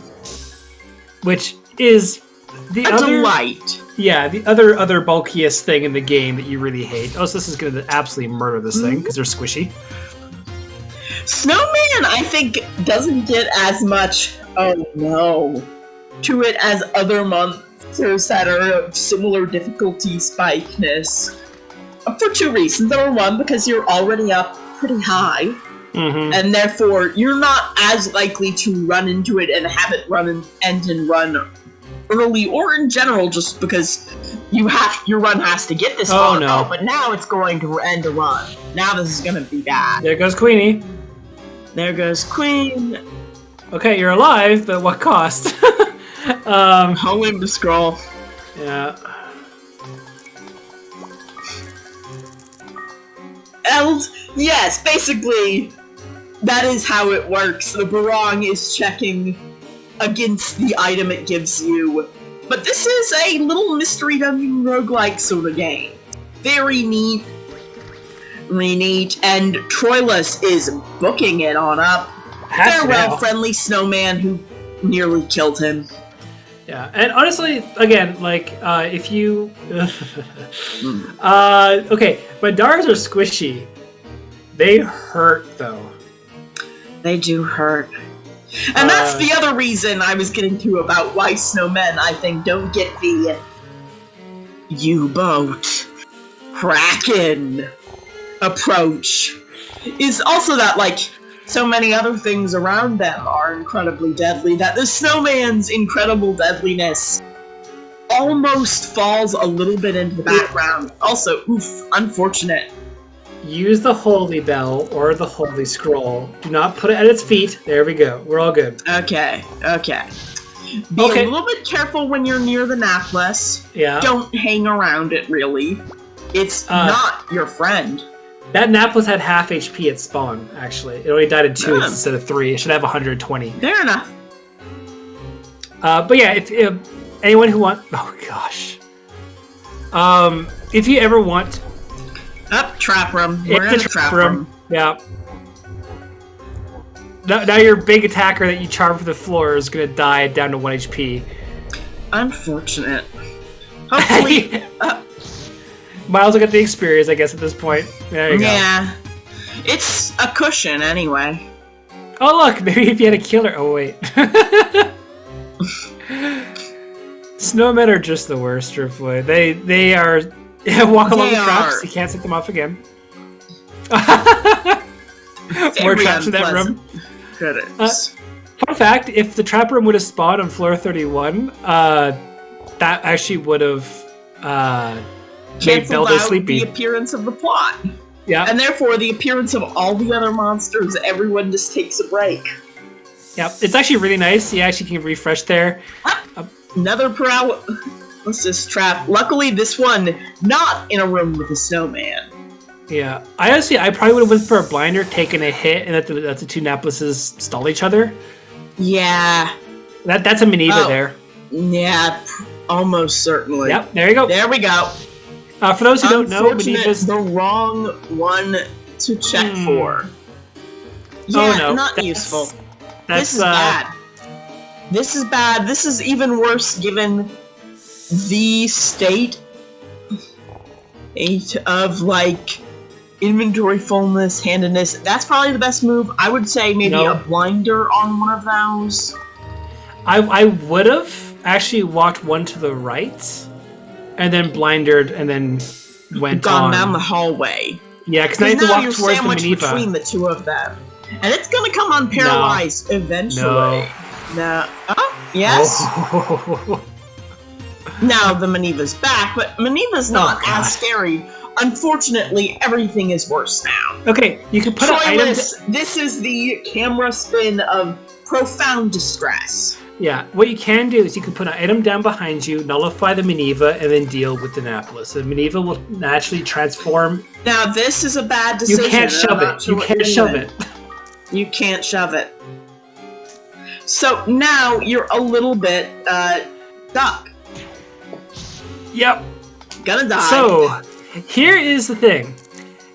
Although Chimera is technically running on empty without Queenie, they have a decent amount of supplies. They have a Liams, they have a balloon, they have a couple Tamanas. They have to get to floor 30. Yes. Troy just died. Yep. As I was trying to explain that. So now, switch to Chimera's audio here. If we're likely to see Troy try again, and not gonna beat a 30 at this point. Yeah, I think staying in bed. Staying in bed. Okay. Staying in bed. So, now, Now this is a bad situation that Chimera's in. Health is getting low. Gonna have to make a decision. I would use the Oline or the Holy, but that's just me. Let's see if... Okay, how well did Chimera memorize the screen before... The entire map. Before this happened, and hope that nothing comes out of the darkness. Mm-hmm. Also, Chimera literally has a +1 train wand. I think that's one of the very first in the tournaments for this one. Ah yes, items are revealed. That is very helpful. Oh boy. Luckily, all of that is someone else's attacks. Yep. But, okay, now Chimera knows what's going on. Back into play. Didn't get punished too badly. Too badly, yeah. But we do see Troy waking up finally, telling off Nico. Every morning you'll wake up until you get a girlfriend getting drop-kicked by Nico, unless you hit floor 31. And then, like, the game will decide it's maybe a little bit too serious for you to do that for whatever reason. Oh, we have a potential Arachne egg.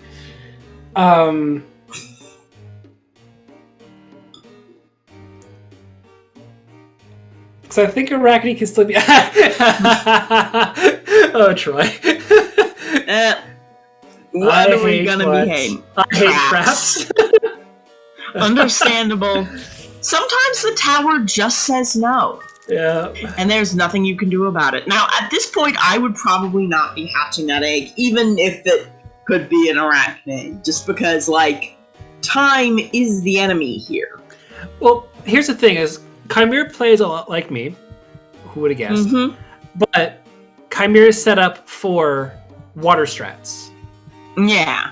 They have enough stuff to push through this last little area. They have a Holy Bell for bad spawns.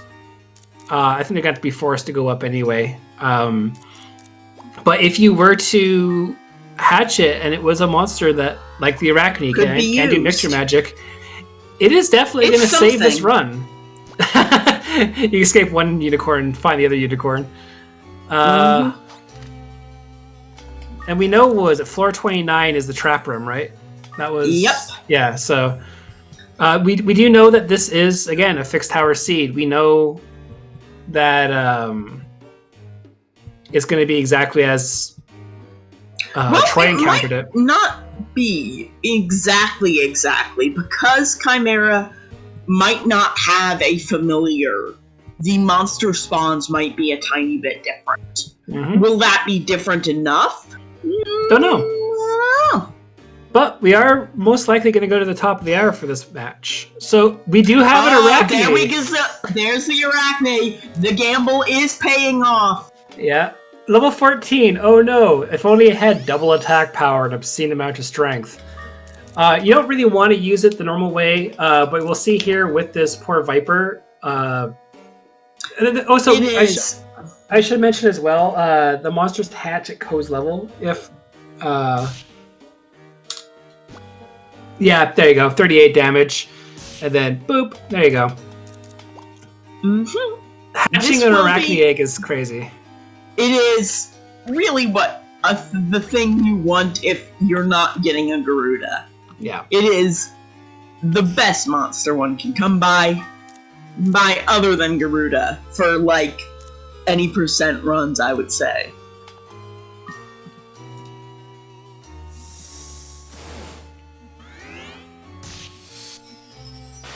Also, it comes with a spell, which is pretty nice. Yeah. It's not a fantastic spell. On its own. The GG from the game, from Troy. Mm-hmm. Also, legitimately, it's not very strong against winged creatures, because it obviously has a disadvantage. It still did like 25 damage to the... Just take the hit. Pick up the Arachne, or... Yeah, I think that was a failed pickup. Yeah, there you go. Nope, double failed pickup. Gonna need something here. I would honestly just pick up the Arachne and then... Yeah, there you go. Or, yeah, there you go. let Ko take the hit, go up the floors. There is a possibility in the last 14 minutes to definitely get to floor 30. Absolutely. And if that's the case, that will be an upset. Because Troy had everything going, but just had a little bad luck, lost Queenie, and then Trap Room. But we also know, by looking at the status screen there, Ko doesn't look very good down there. He actually has the curse status. So that's going to be you got to be careful with that, actually. You threw an item, and that messes with the turn order. Because technically your monster would then attack after you, and then the enemies move, which is why it doesn't work. So using the Olim fruit, despite using a Holy Bell, whatever. Yeah, there we go. That's fine. Yeah, that'll do the trick. Yeah. And you kind of want... yeah, there we go. You want a lot of attack. Like, you'll see its attack stat down there is 58, which is beyond dumb. A lot of monsters... Stupid. Yeah, a lot of monsters, like, this is... Back in my day. No, back when RPGs, +1 really meant something. It's really stupid. Let alone plus 58 attack power. It still, like, if you go to, I know we have all the calculations and stuff on 80rando.com where the randomizer is. You can see how that implements and why this Arachne is just disturbingly strong. Also, fun fact, if you ever find a Harash Herb and a bunch of those bells, if you ever want to see what true pain looks like, go up to floor 18, ring bell 3 times, have them all evolve. You'll realize how bad their Arashes are. Yeah, they're nuts. This could be bad. That might... Okay, we got... Oh my goodness. Nicely done. Oh, that... Not punished. Yeah, so if it was set to AI 1, the Arachne would have been paralyzed. You're not going to be able to get an easy... Yeah. That's going to be... Nope, there you go. Thank you for bringing the PowerPoint, Chimera. Yep. A nice demonstration of how that works. And can go bad. You can't... Now, what you gonna do? Paralyze them. I would honestly use a ton of fruit. I'd use a balloon, maybe? There goes... Okay, no. You can't... No, don't do my mistake. Use our paralysis proof. Yeah. Don't do this! What are you doing? You have resources! Septic, before you say anything, be quiet. I know you're in chat. I know you'll say something. Well, that is unfortunate. Well, we still have... could have been avoided. Okay, for the record, Chimera did know about that, because I did tell Chimera why I'm teased about that. So that was known. As I waggle my finger towards my microphone like somehow it matters. I think the nerves just got in the way of the knowledge. Yeah, honestly, it would have been better. Oh no. Up there is a stealth. Yeah, there you go. That'll do ya. Yeah, for a minute. yeah, Septic. So we're gonna have now to. This is going to not do as well as Chimera might hope. Honestly, a Holy Bell walking away and letting them all leave the room is probably going to be your best bet. Yeah, you're not going to be doing any damage. Just you have to de-aggro the stealth. I'd probably pick up the stealth right now, so that way you can throw it at least back into the room later, and maybe it will choose a different direction. Yeah. That's a. Oh, it just disappeared. Oh, Chimera, you're going through all the horrible things I did in marathon practice. And marathon, as well. Hey, 425 picket. Yes, that is a special picket that spawns for game plot reasons, basically. Yep. But we never did There is a quest where you can where we'll need to find a white picket. Get that spawns on floor 25 sometimes, unless the game just decides it's gonna be mean. Because that's happened to me. Yeah, we see here the stealth taking damage from the stealth. Chimera just trying to find the exit at this point. Like, her resources went from really good to really, really bad. I'm pretty sure that is going to be on the binding or blinder. Yep. Two uses. That's not great. Honestly, it's nice to know how little there is, though. Yeah. It could be worse. Which is like... terrible thing to have to say. But, oof. And still stealthy. Mysterious. Okay, that's actually kind of funny. Yeah, it is! The invisible frogs hopping around. Azure dreams, everybody. Yeah. The invisible frog can't hurt you. Invisible frog. Okay. I would keep the Aleem fruit. Yeah, exactly. I'd use the binder, walk away. Something, anyway. Yeah. Thankfully, the stealths are no longer going to be here to taunt you. This is where, again, Water Queenie strats would be really good.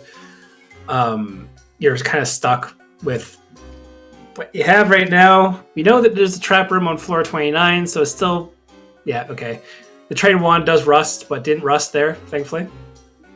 Not that it would really make a difference, but, you know, for the swag. Yeah. Blinder Ball? That better been the Blinder Ball. Good. We don't need to do it a second time, because Septic will definitely start talking. Oh, where's that? There it is.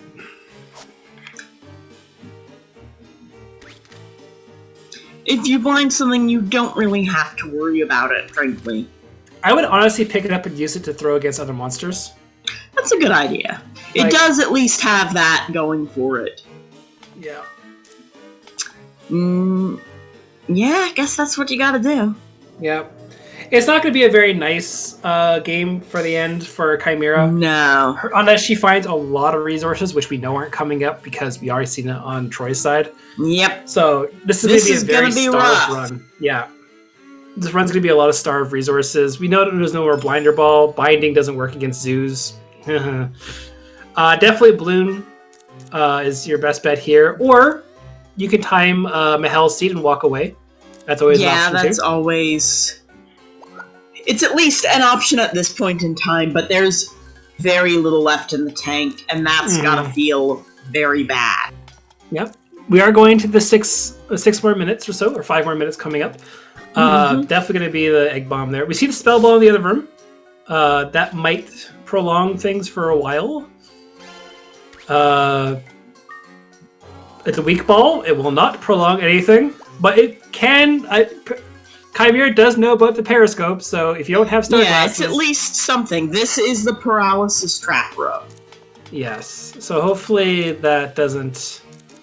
happen here. Yeah, I would honestly throw that egg right now.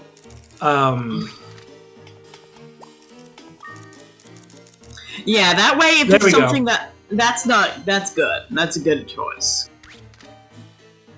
Yeah, you get space between you, and that's a really smart play, just because any distance is good distance. Until you see a branch of the road, I would just try to walk and try to find what you can. Going to go straight. Blue sand, not worth using. If it was white sand, I would recommend, obviously, a blinder ball, using it, and then, blinding the snowman.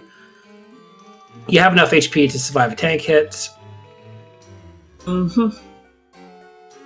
Thankfully, no monsters coming from the front.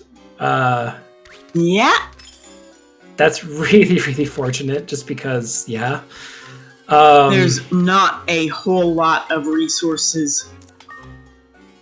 Yeah, there we go. That Chimera could do if something was coming like that. Definitely can still use, I think, the binding ball. I'm not 100% sure. Ball is probably the best, and hope that it holds long enough. It will get to just the other side. Yeah, it always lasts for 4 turns, and 1 turn is used up for using it, Yeah. basically. For the Fireballs turn are in really which bad. you use it. Yeah. But floor 28 is getting there. We have 3.5 minutes or so. Or 3.5 minutes to get 2 floors, elevator on the spin-in. Yep. Mandara sadly awake. Other Mandara also awake. Yeah, you're gonna have to go. Yeah, that's probably the smarter going around. You know where the elevator is. That's very nice. And if you it's a know single where room. that one monster is, and that's the one monster you can then therefore avoid. And now And that's here's the 29. room floor. Here is the room, the floor that stumped Troylus. Let's see. Oh, I've forgotten how bad this room is. Yeah, this is where the traps are gonna hit. Sorry, next room. Absolutely nail biting. Mm-hmm. If winner takes it all, this floor in particular. Just trying to see anything on the spin of the camera. You can sometimes see the elevator through non-existent walls as the game loads the walls, which is what Chimera is trying to do. Mm-hmm. Got 2 minutes. This is legitimately for the match. It is not in that room. Luckily, door frames are relatively safe. Chimera thinking about it, deciding not to.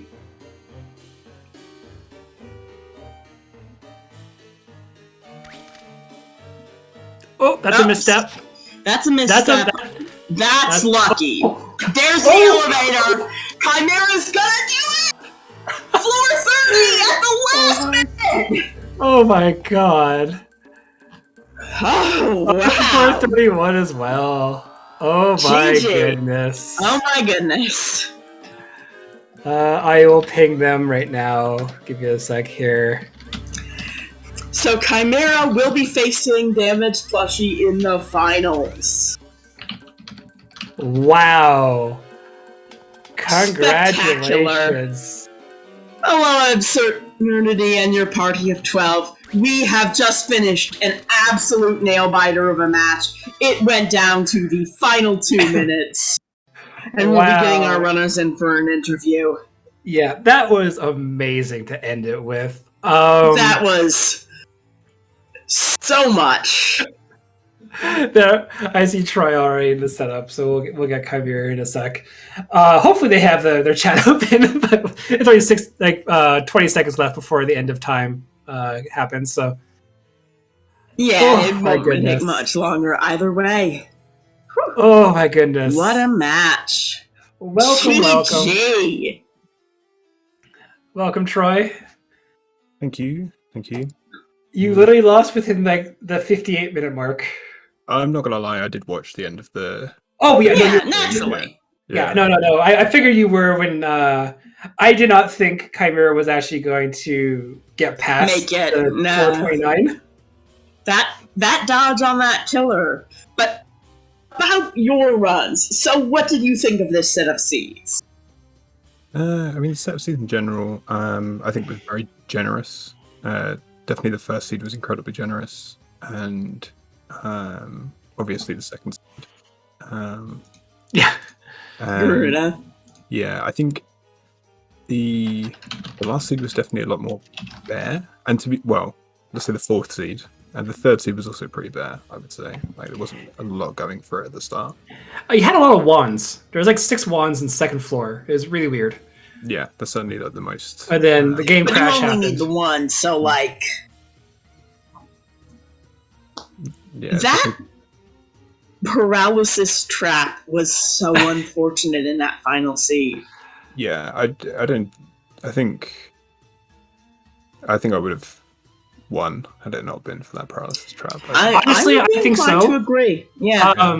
Although I tried pinging Chimera again. I think she has her chat not open. It's past the hour mark and she hasn't stopped playing, so whichever. But in the meantime, I do want to say that overall, you were much faster. Blazingly quick. Oh, did I message the wrong? Whoops, I typed it. Whoops, yeah. I typed the GGs in the start tournament. So that's my bad. That's why, my God, I didn't see the message. I typed the wrong channel. I'm an idiot. Okay. But like you on the first match, you got to like floor 25. Or no, sorry, 23, died, and climbed all the way up to 25. About the time that Chimera was reaching it. Yeah. And then you died on 25, and then Chimera not barely, but it got to floor 26. And that was extremely close. And then you decided to play the gachapon in game 2. I mean, it was hard not to. It was right there. Next to me. Yeah. But Chimera didn't, and so didn't get that Garuda. And so that was a regular climb for Chimera and a Garuda win match for you. Yep. And this is the thing. We'll explain that in a sec when Chimera joins the call here. Perfect timing. Hello, Hi, Chimera. GG. Impressive squeak out. No kidding. Okay, I'm so first of all, Zeus can't be paralyzed. You are now going to be bugged for that as well as me. I knew it. I was like, wait, is Zeus impervious to paralyze or blocked? I could not remember at the time, so I was like, Blocks are double defense. Yeah. right, yeah. Well, I just got confused because I know they use the spell, so I was like, wait, does that mean that they're Right. For most monsters, the one that uses the spell is the one immune to the spell, except for blocks. Yeah. So we were literally just talking. So what happened in game 2 on why Troy was able to just book up the tower? You started on floor 16, right next to a bell wrong. The RNG was set that if you threw something into the bell wrong without moving, 3 things specifically. Yes, you would get a roche fruit. I knew it. I knew it. You walked left before throwing things into the bell wrong, which changed the RNG. And then prevented. Left. I don't even remember why I walked. I don't know, but that was the change of the RNG that would happen in the game, which changed the bell wrong's RNG, which then prevented you from getting a roche fruit, which then you started using a Leolam fruit and trying all this other stuff or whatever, but it never came to fruition. Yikes. Yeah, I think the only reason I would do that is to make a space because I prefer to have like a space between me and the Barong. Yeah. And yeah, that was it. Your Arachne fought extremely well. You should have died, truthfully. For the record, when you're fighting a zoo, change your monster's AI to 5. If they roar your monster, it will go down to 4. They'll still attack. If they're on AI 1, it goes down to 0 and they get paralyzed. Gotcha. Yeah, it always deducted by 1. So if it's AI 2, it will go down to 1. They will then attack because they're on AI 1. But if they're on AI 1, it will then paralyze the familiar, which is something which doesn't normally happen. And since you don't have AI, it just paralyzes you. Yeah. That's how they programmed it. I don't think I ever informed you on how the zoos worked. So now as your coach, A, congratulations for winning your match, but B, that's what you're supposed to do from now on. Don't give me a heart attack. Okay, gotcha. But, oh my goodness. We were watching, it's like the 54-minute mark after Troy died, I think, or something. But once you got to like floor 24 or something, we were wondering if you would eke out the last floors, because the second you hit floor 30, you got past the floor that Troy died on. And then the elevator was one space away anyway, so. But that was an extremely close set of matches, though. It definitely felt that way to me. I felt like the second match was going really well, but I did notice, I was like, I'm going a little bit slow. And then I look at chat, and it's like, oh, he climbed the floor down. I'm just like, okay. Yeah, Troy in game 1, to put in perspective how fast Troy was going, he died on floor 23 in his first entry. And then he died on floor 25 on his second entry. At that point in time when you got to floor 25, you just got to floor 21. he overlaps you in the tower. Yeah. Like Troy is an absolute monster for pace, and it's amazing. And it's just unfortunately a little bit bad luck and some bad traps and stuff like that. And unfortunately, Troy, we were on commentary talking about safe Garuda strats. That wasn't safe. And the one that was a safe Garuda strat. Yes. It But was you the one happened tile. The one tile. It The one just- tile on the whole one floor. tile. The Yep. worst case scenario. Of literally like, making We your Garuda always land say beside the monster. there's like one situation where it goes wrong, and unfortunately you found it. Yeah, you bought the PowerPoint to the presentation to show when we were literally talking about safe Garuda strats. And unfortunately, I don't know if it's commentary curse or just karma or whatever, but you managed to get to like floor 30, I think it's 32 that the killer killed your Garuda in. And you still managed to make it to the top floor, like through maneuvering and stuff. And that was extremely good play. But unfortunately, yeah, your Garuda just happened to land right beside the killer, and then goodbye, Garuda. Not just, I'm just going to say this, not just next to the killer that was already aggroed, the same space, Yep. the exact same space from the safe strats. Like that's my Garuda luck in tournaments is just ludicrous. Like I Yeah. can't.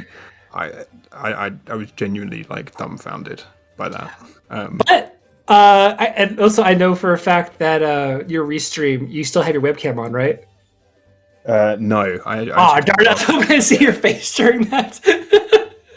Yeah, I turned it off for this particular one because I wanted to kind of focus up and not Makes think too much. sense. But I can tell you, I was animated for sure. I'm sure. I'm sure there's a good reason not to have a microphone on at that time too. Yeah, Keep things yeah, PG.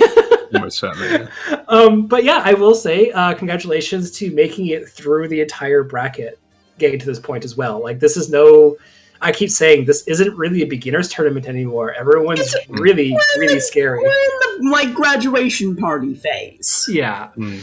because yeah, as Muga points out in chat, that run after Garuda died was insane. Yeah, Like- that was very nice. We honestly thought, okay, you're weak, you're gonna come across, but you had like a good inventory still. But like we thought, maybe a bad trap or bad movement or whatever. But you managed to play around every single monster, get to floor 40 still, and it has to be like just celebrated because that was an amazing last 8 floors with basically nothing. Also, I do like both of you. I was pointing out earlier, you like to throw away the wind crystals to make statements. Yeah, You don't just put them down; you yeet them across the room. yeah. And I do like that, but at the same time, in game 1, like we said, we were talking about like, oh, it's like Chimera, like I'm her coach, but Troy is with Wuga. I'm like, right now, it's like Troy doesn't have Wind Crystal, while Chimera did, and that was the difference. And Chimera could have exited out and kept the inventory, but was being slow and steady, and ended up winning the race, ironically as well, with this whole thing going on. But honestly, if you watch the match back, you'll realize, Troy, your pace is disturbingly fast. Mhm. And honestly, I think you both are to the point where it's just kind of just bad luck that kills you in the tower now, more than the actual tower. Yeah, bad luck or misinputs. I think. I died on the first run to. Not throwing a thing Yeah, that you wanted to throw. Yeah, I was like, Viper, here, have a bite of this apple. Oh no, please don't kill me. And yeah, it just came down to a misinput, and yeah. obviously then like traps in the last one, which is kind of. I feel positive coming out of this, even though I've lost, knowing that was the separation, really. Well, this is the one thing I want to ask both of you, because actually, let it Damien as well, because you're part of the tournament as well. Yeah. Do you feel like you've gotten more from this game that you compete in the tournament and learn more and came away with? Like, you be able to easily do runs easier now? Yes, I would say so. I think part of it was just the practice for the tournament. I found that I was hitting a stride. We're dealing with San Knight coaching me. Thank you, San Knight. That my running is significantly better. So sometimes it's just the practice, and sometimes it's just hearing someone take the time to look at your game with you. What about you, Troy and Chimera? Yeah, I mean, when I think about the times that I'm churning out now in comparison to what I was doing in the like random toolkit, like I'm like 10 minutes faster than that, and And more you consistent. technically beat my PB in practice. I watched that. Yeah, I mean the run today, that's probably my PB, like 38 minutes. I think Yeah, that's you normally like add like 2 minutes on if you were to do the normal floor kind of thing, but like that'd be still 40 minutes. That'd be 7 minutes faster than my PB, which I got in a marathon because things broke. And what about you, Chimera? Oh yeah, I've taken plenty away from this. Just immense everything from the not misinputting as much, just getting comfortable with the layouts and playing on a more fast pace. Because like again, I've been a vanilla, just casual enjoyer of this game. So playing in hey, let's try to get through it in under an hour is a completely different game, and it's so fun and exhilarating because you learn so many niche things like, oh hey, you know, I can do this trick to avoid Manoevas and U-boats and so many other, you know, monsters, and oh hey, I can pick up monsters and throw them at each other to make them walk the other way and just completely mitigate an entire encounter. There's so many strategies you learn to utilize because you're like, I have to go fast and I have to not die. And even if you did not go fast, you will not die. Like the stuff that you can learn for speedrunning can be used for the casual play. And that's what I do love about this community is, again, we're running out of newbies to have these tournaments, truthfully. And I think once both you and everyone like submits times, all of a sudden sub hours, everything, like, oh, well, it's like we're going to have to find a different excuse to have tournaments that are more geared towards newer runners. Or again, hey, if people are here, join The Discord, become a runner. server. Yeah, exactly. I'm a runner. We need more people for tournaments in the future. To put it in perspective, Baldwin, one of our oldest runners, came. That's the wrong one. It's Azure. That's the Speak Gaming Discord. Yep, sorry, wrong one. There you go. Baldwin came back as of the first. Posted a time today of sub 30 minutes. Who's one of our more experienced veteran runners. So our top 3 times of leaderboard are now sub 30 minutes to this game, which is incredible. Judged by, again, like 3 years ago, there was no strategy, there was no community, there was no tutorial videos, there were no coaches, there were no nothing. Yeah, thanks, Wuga. Also, Wuga says as well that he's looking forward to seeing you challenge his PB on SRC, Troy. So you're going to have to get a sub 24-minute time soon? The same? Yeah, I mean, I said to Wugga at the start of this, it'd be really cool if I could just aim for a like sub 40, and then subsequently got it in practice and I mean live on stream, which is, you know, that's helpful. Yeah, exactly, and that's it comes with practice. You don't need to. If I could do my Garuda time is 37:05. Yeah. So, like, and then grounded for me is 7th place on the leaderboard, 45:22, which that run was an absolute mistake, but that's beside the point. Again, thank you, Deme, with being a Darcis and commentating that run for me, because that was the worst. But that was sure an experience. It really was. Azure Dreams in a nutshell. But again, I'm really, really proud of all the runners of the tournament, not just Chimera because they won the race. Simple as that. But like. Hey, don't worry. I'm very proud of you for winning. Yay. Take that, Wuga. Sorry, Troy. But like, the thing is, when it comes down to it, though, like I'm really proud of how well this game can be taught to others because it legitimately, casually, it's a very terrifying game. And the fact that we can just coach people to being able to beat this game in less than an hour is really funny to me.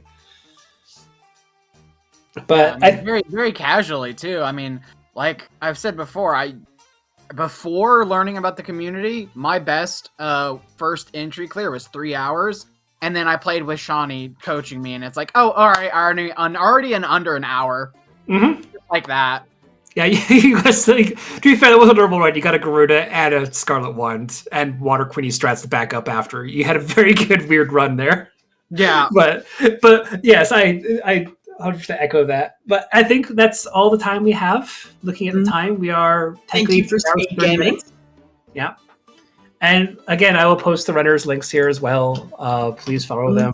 They put off a wonderful show. Troy, thank you so much. I'm absolutely looking forward to you just demolishing the leaderboard and just watching your time just skyrocket. Or plummet, I guess. I don't know how that works with speedrunners. I genuinely hope so. But yeah, obviously this would be like my last tournament that I can do in this setting. Yeah, you're not going to have a sub-hour time unless you don't post something. Yeah, which would be I think disingenuous. being in the bracket stage probably counts for enough here. But thank you very much. That was a blast. Thank you for joining me, Shawnee. Of course, I'm happy to be here. So I'm doing my university final. I'll explain that later to Chimera if they want. But don't worry, I did good. Next week we'll have the finals. Yes, See that's you Tamers then. Plushie versus Chimera. Bye-bye, everybody. Bye. Ciao. Please.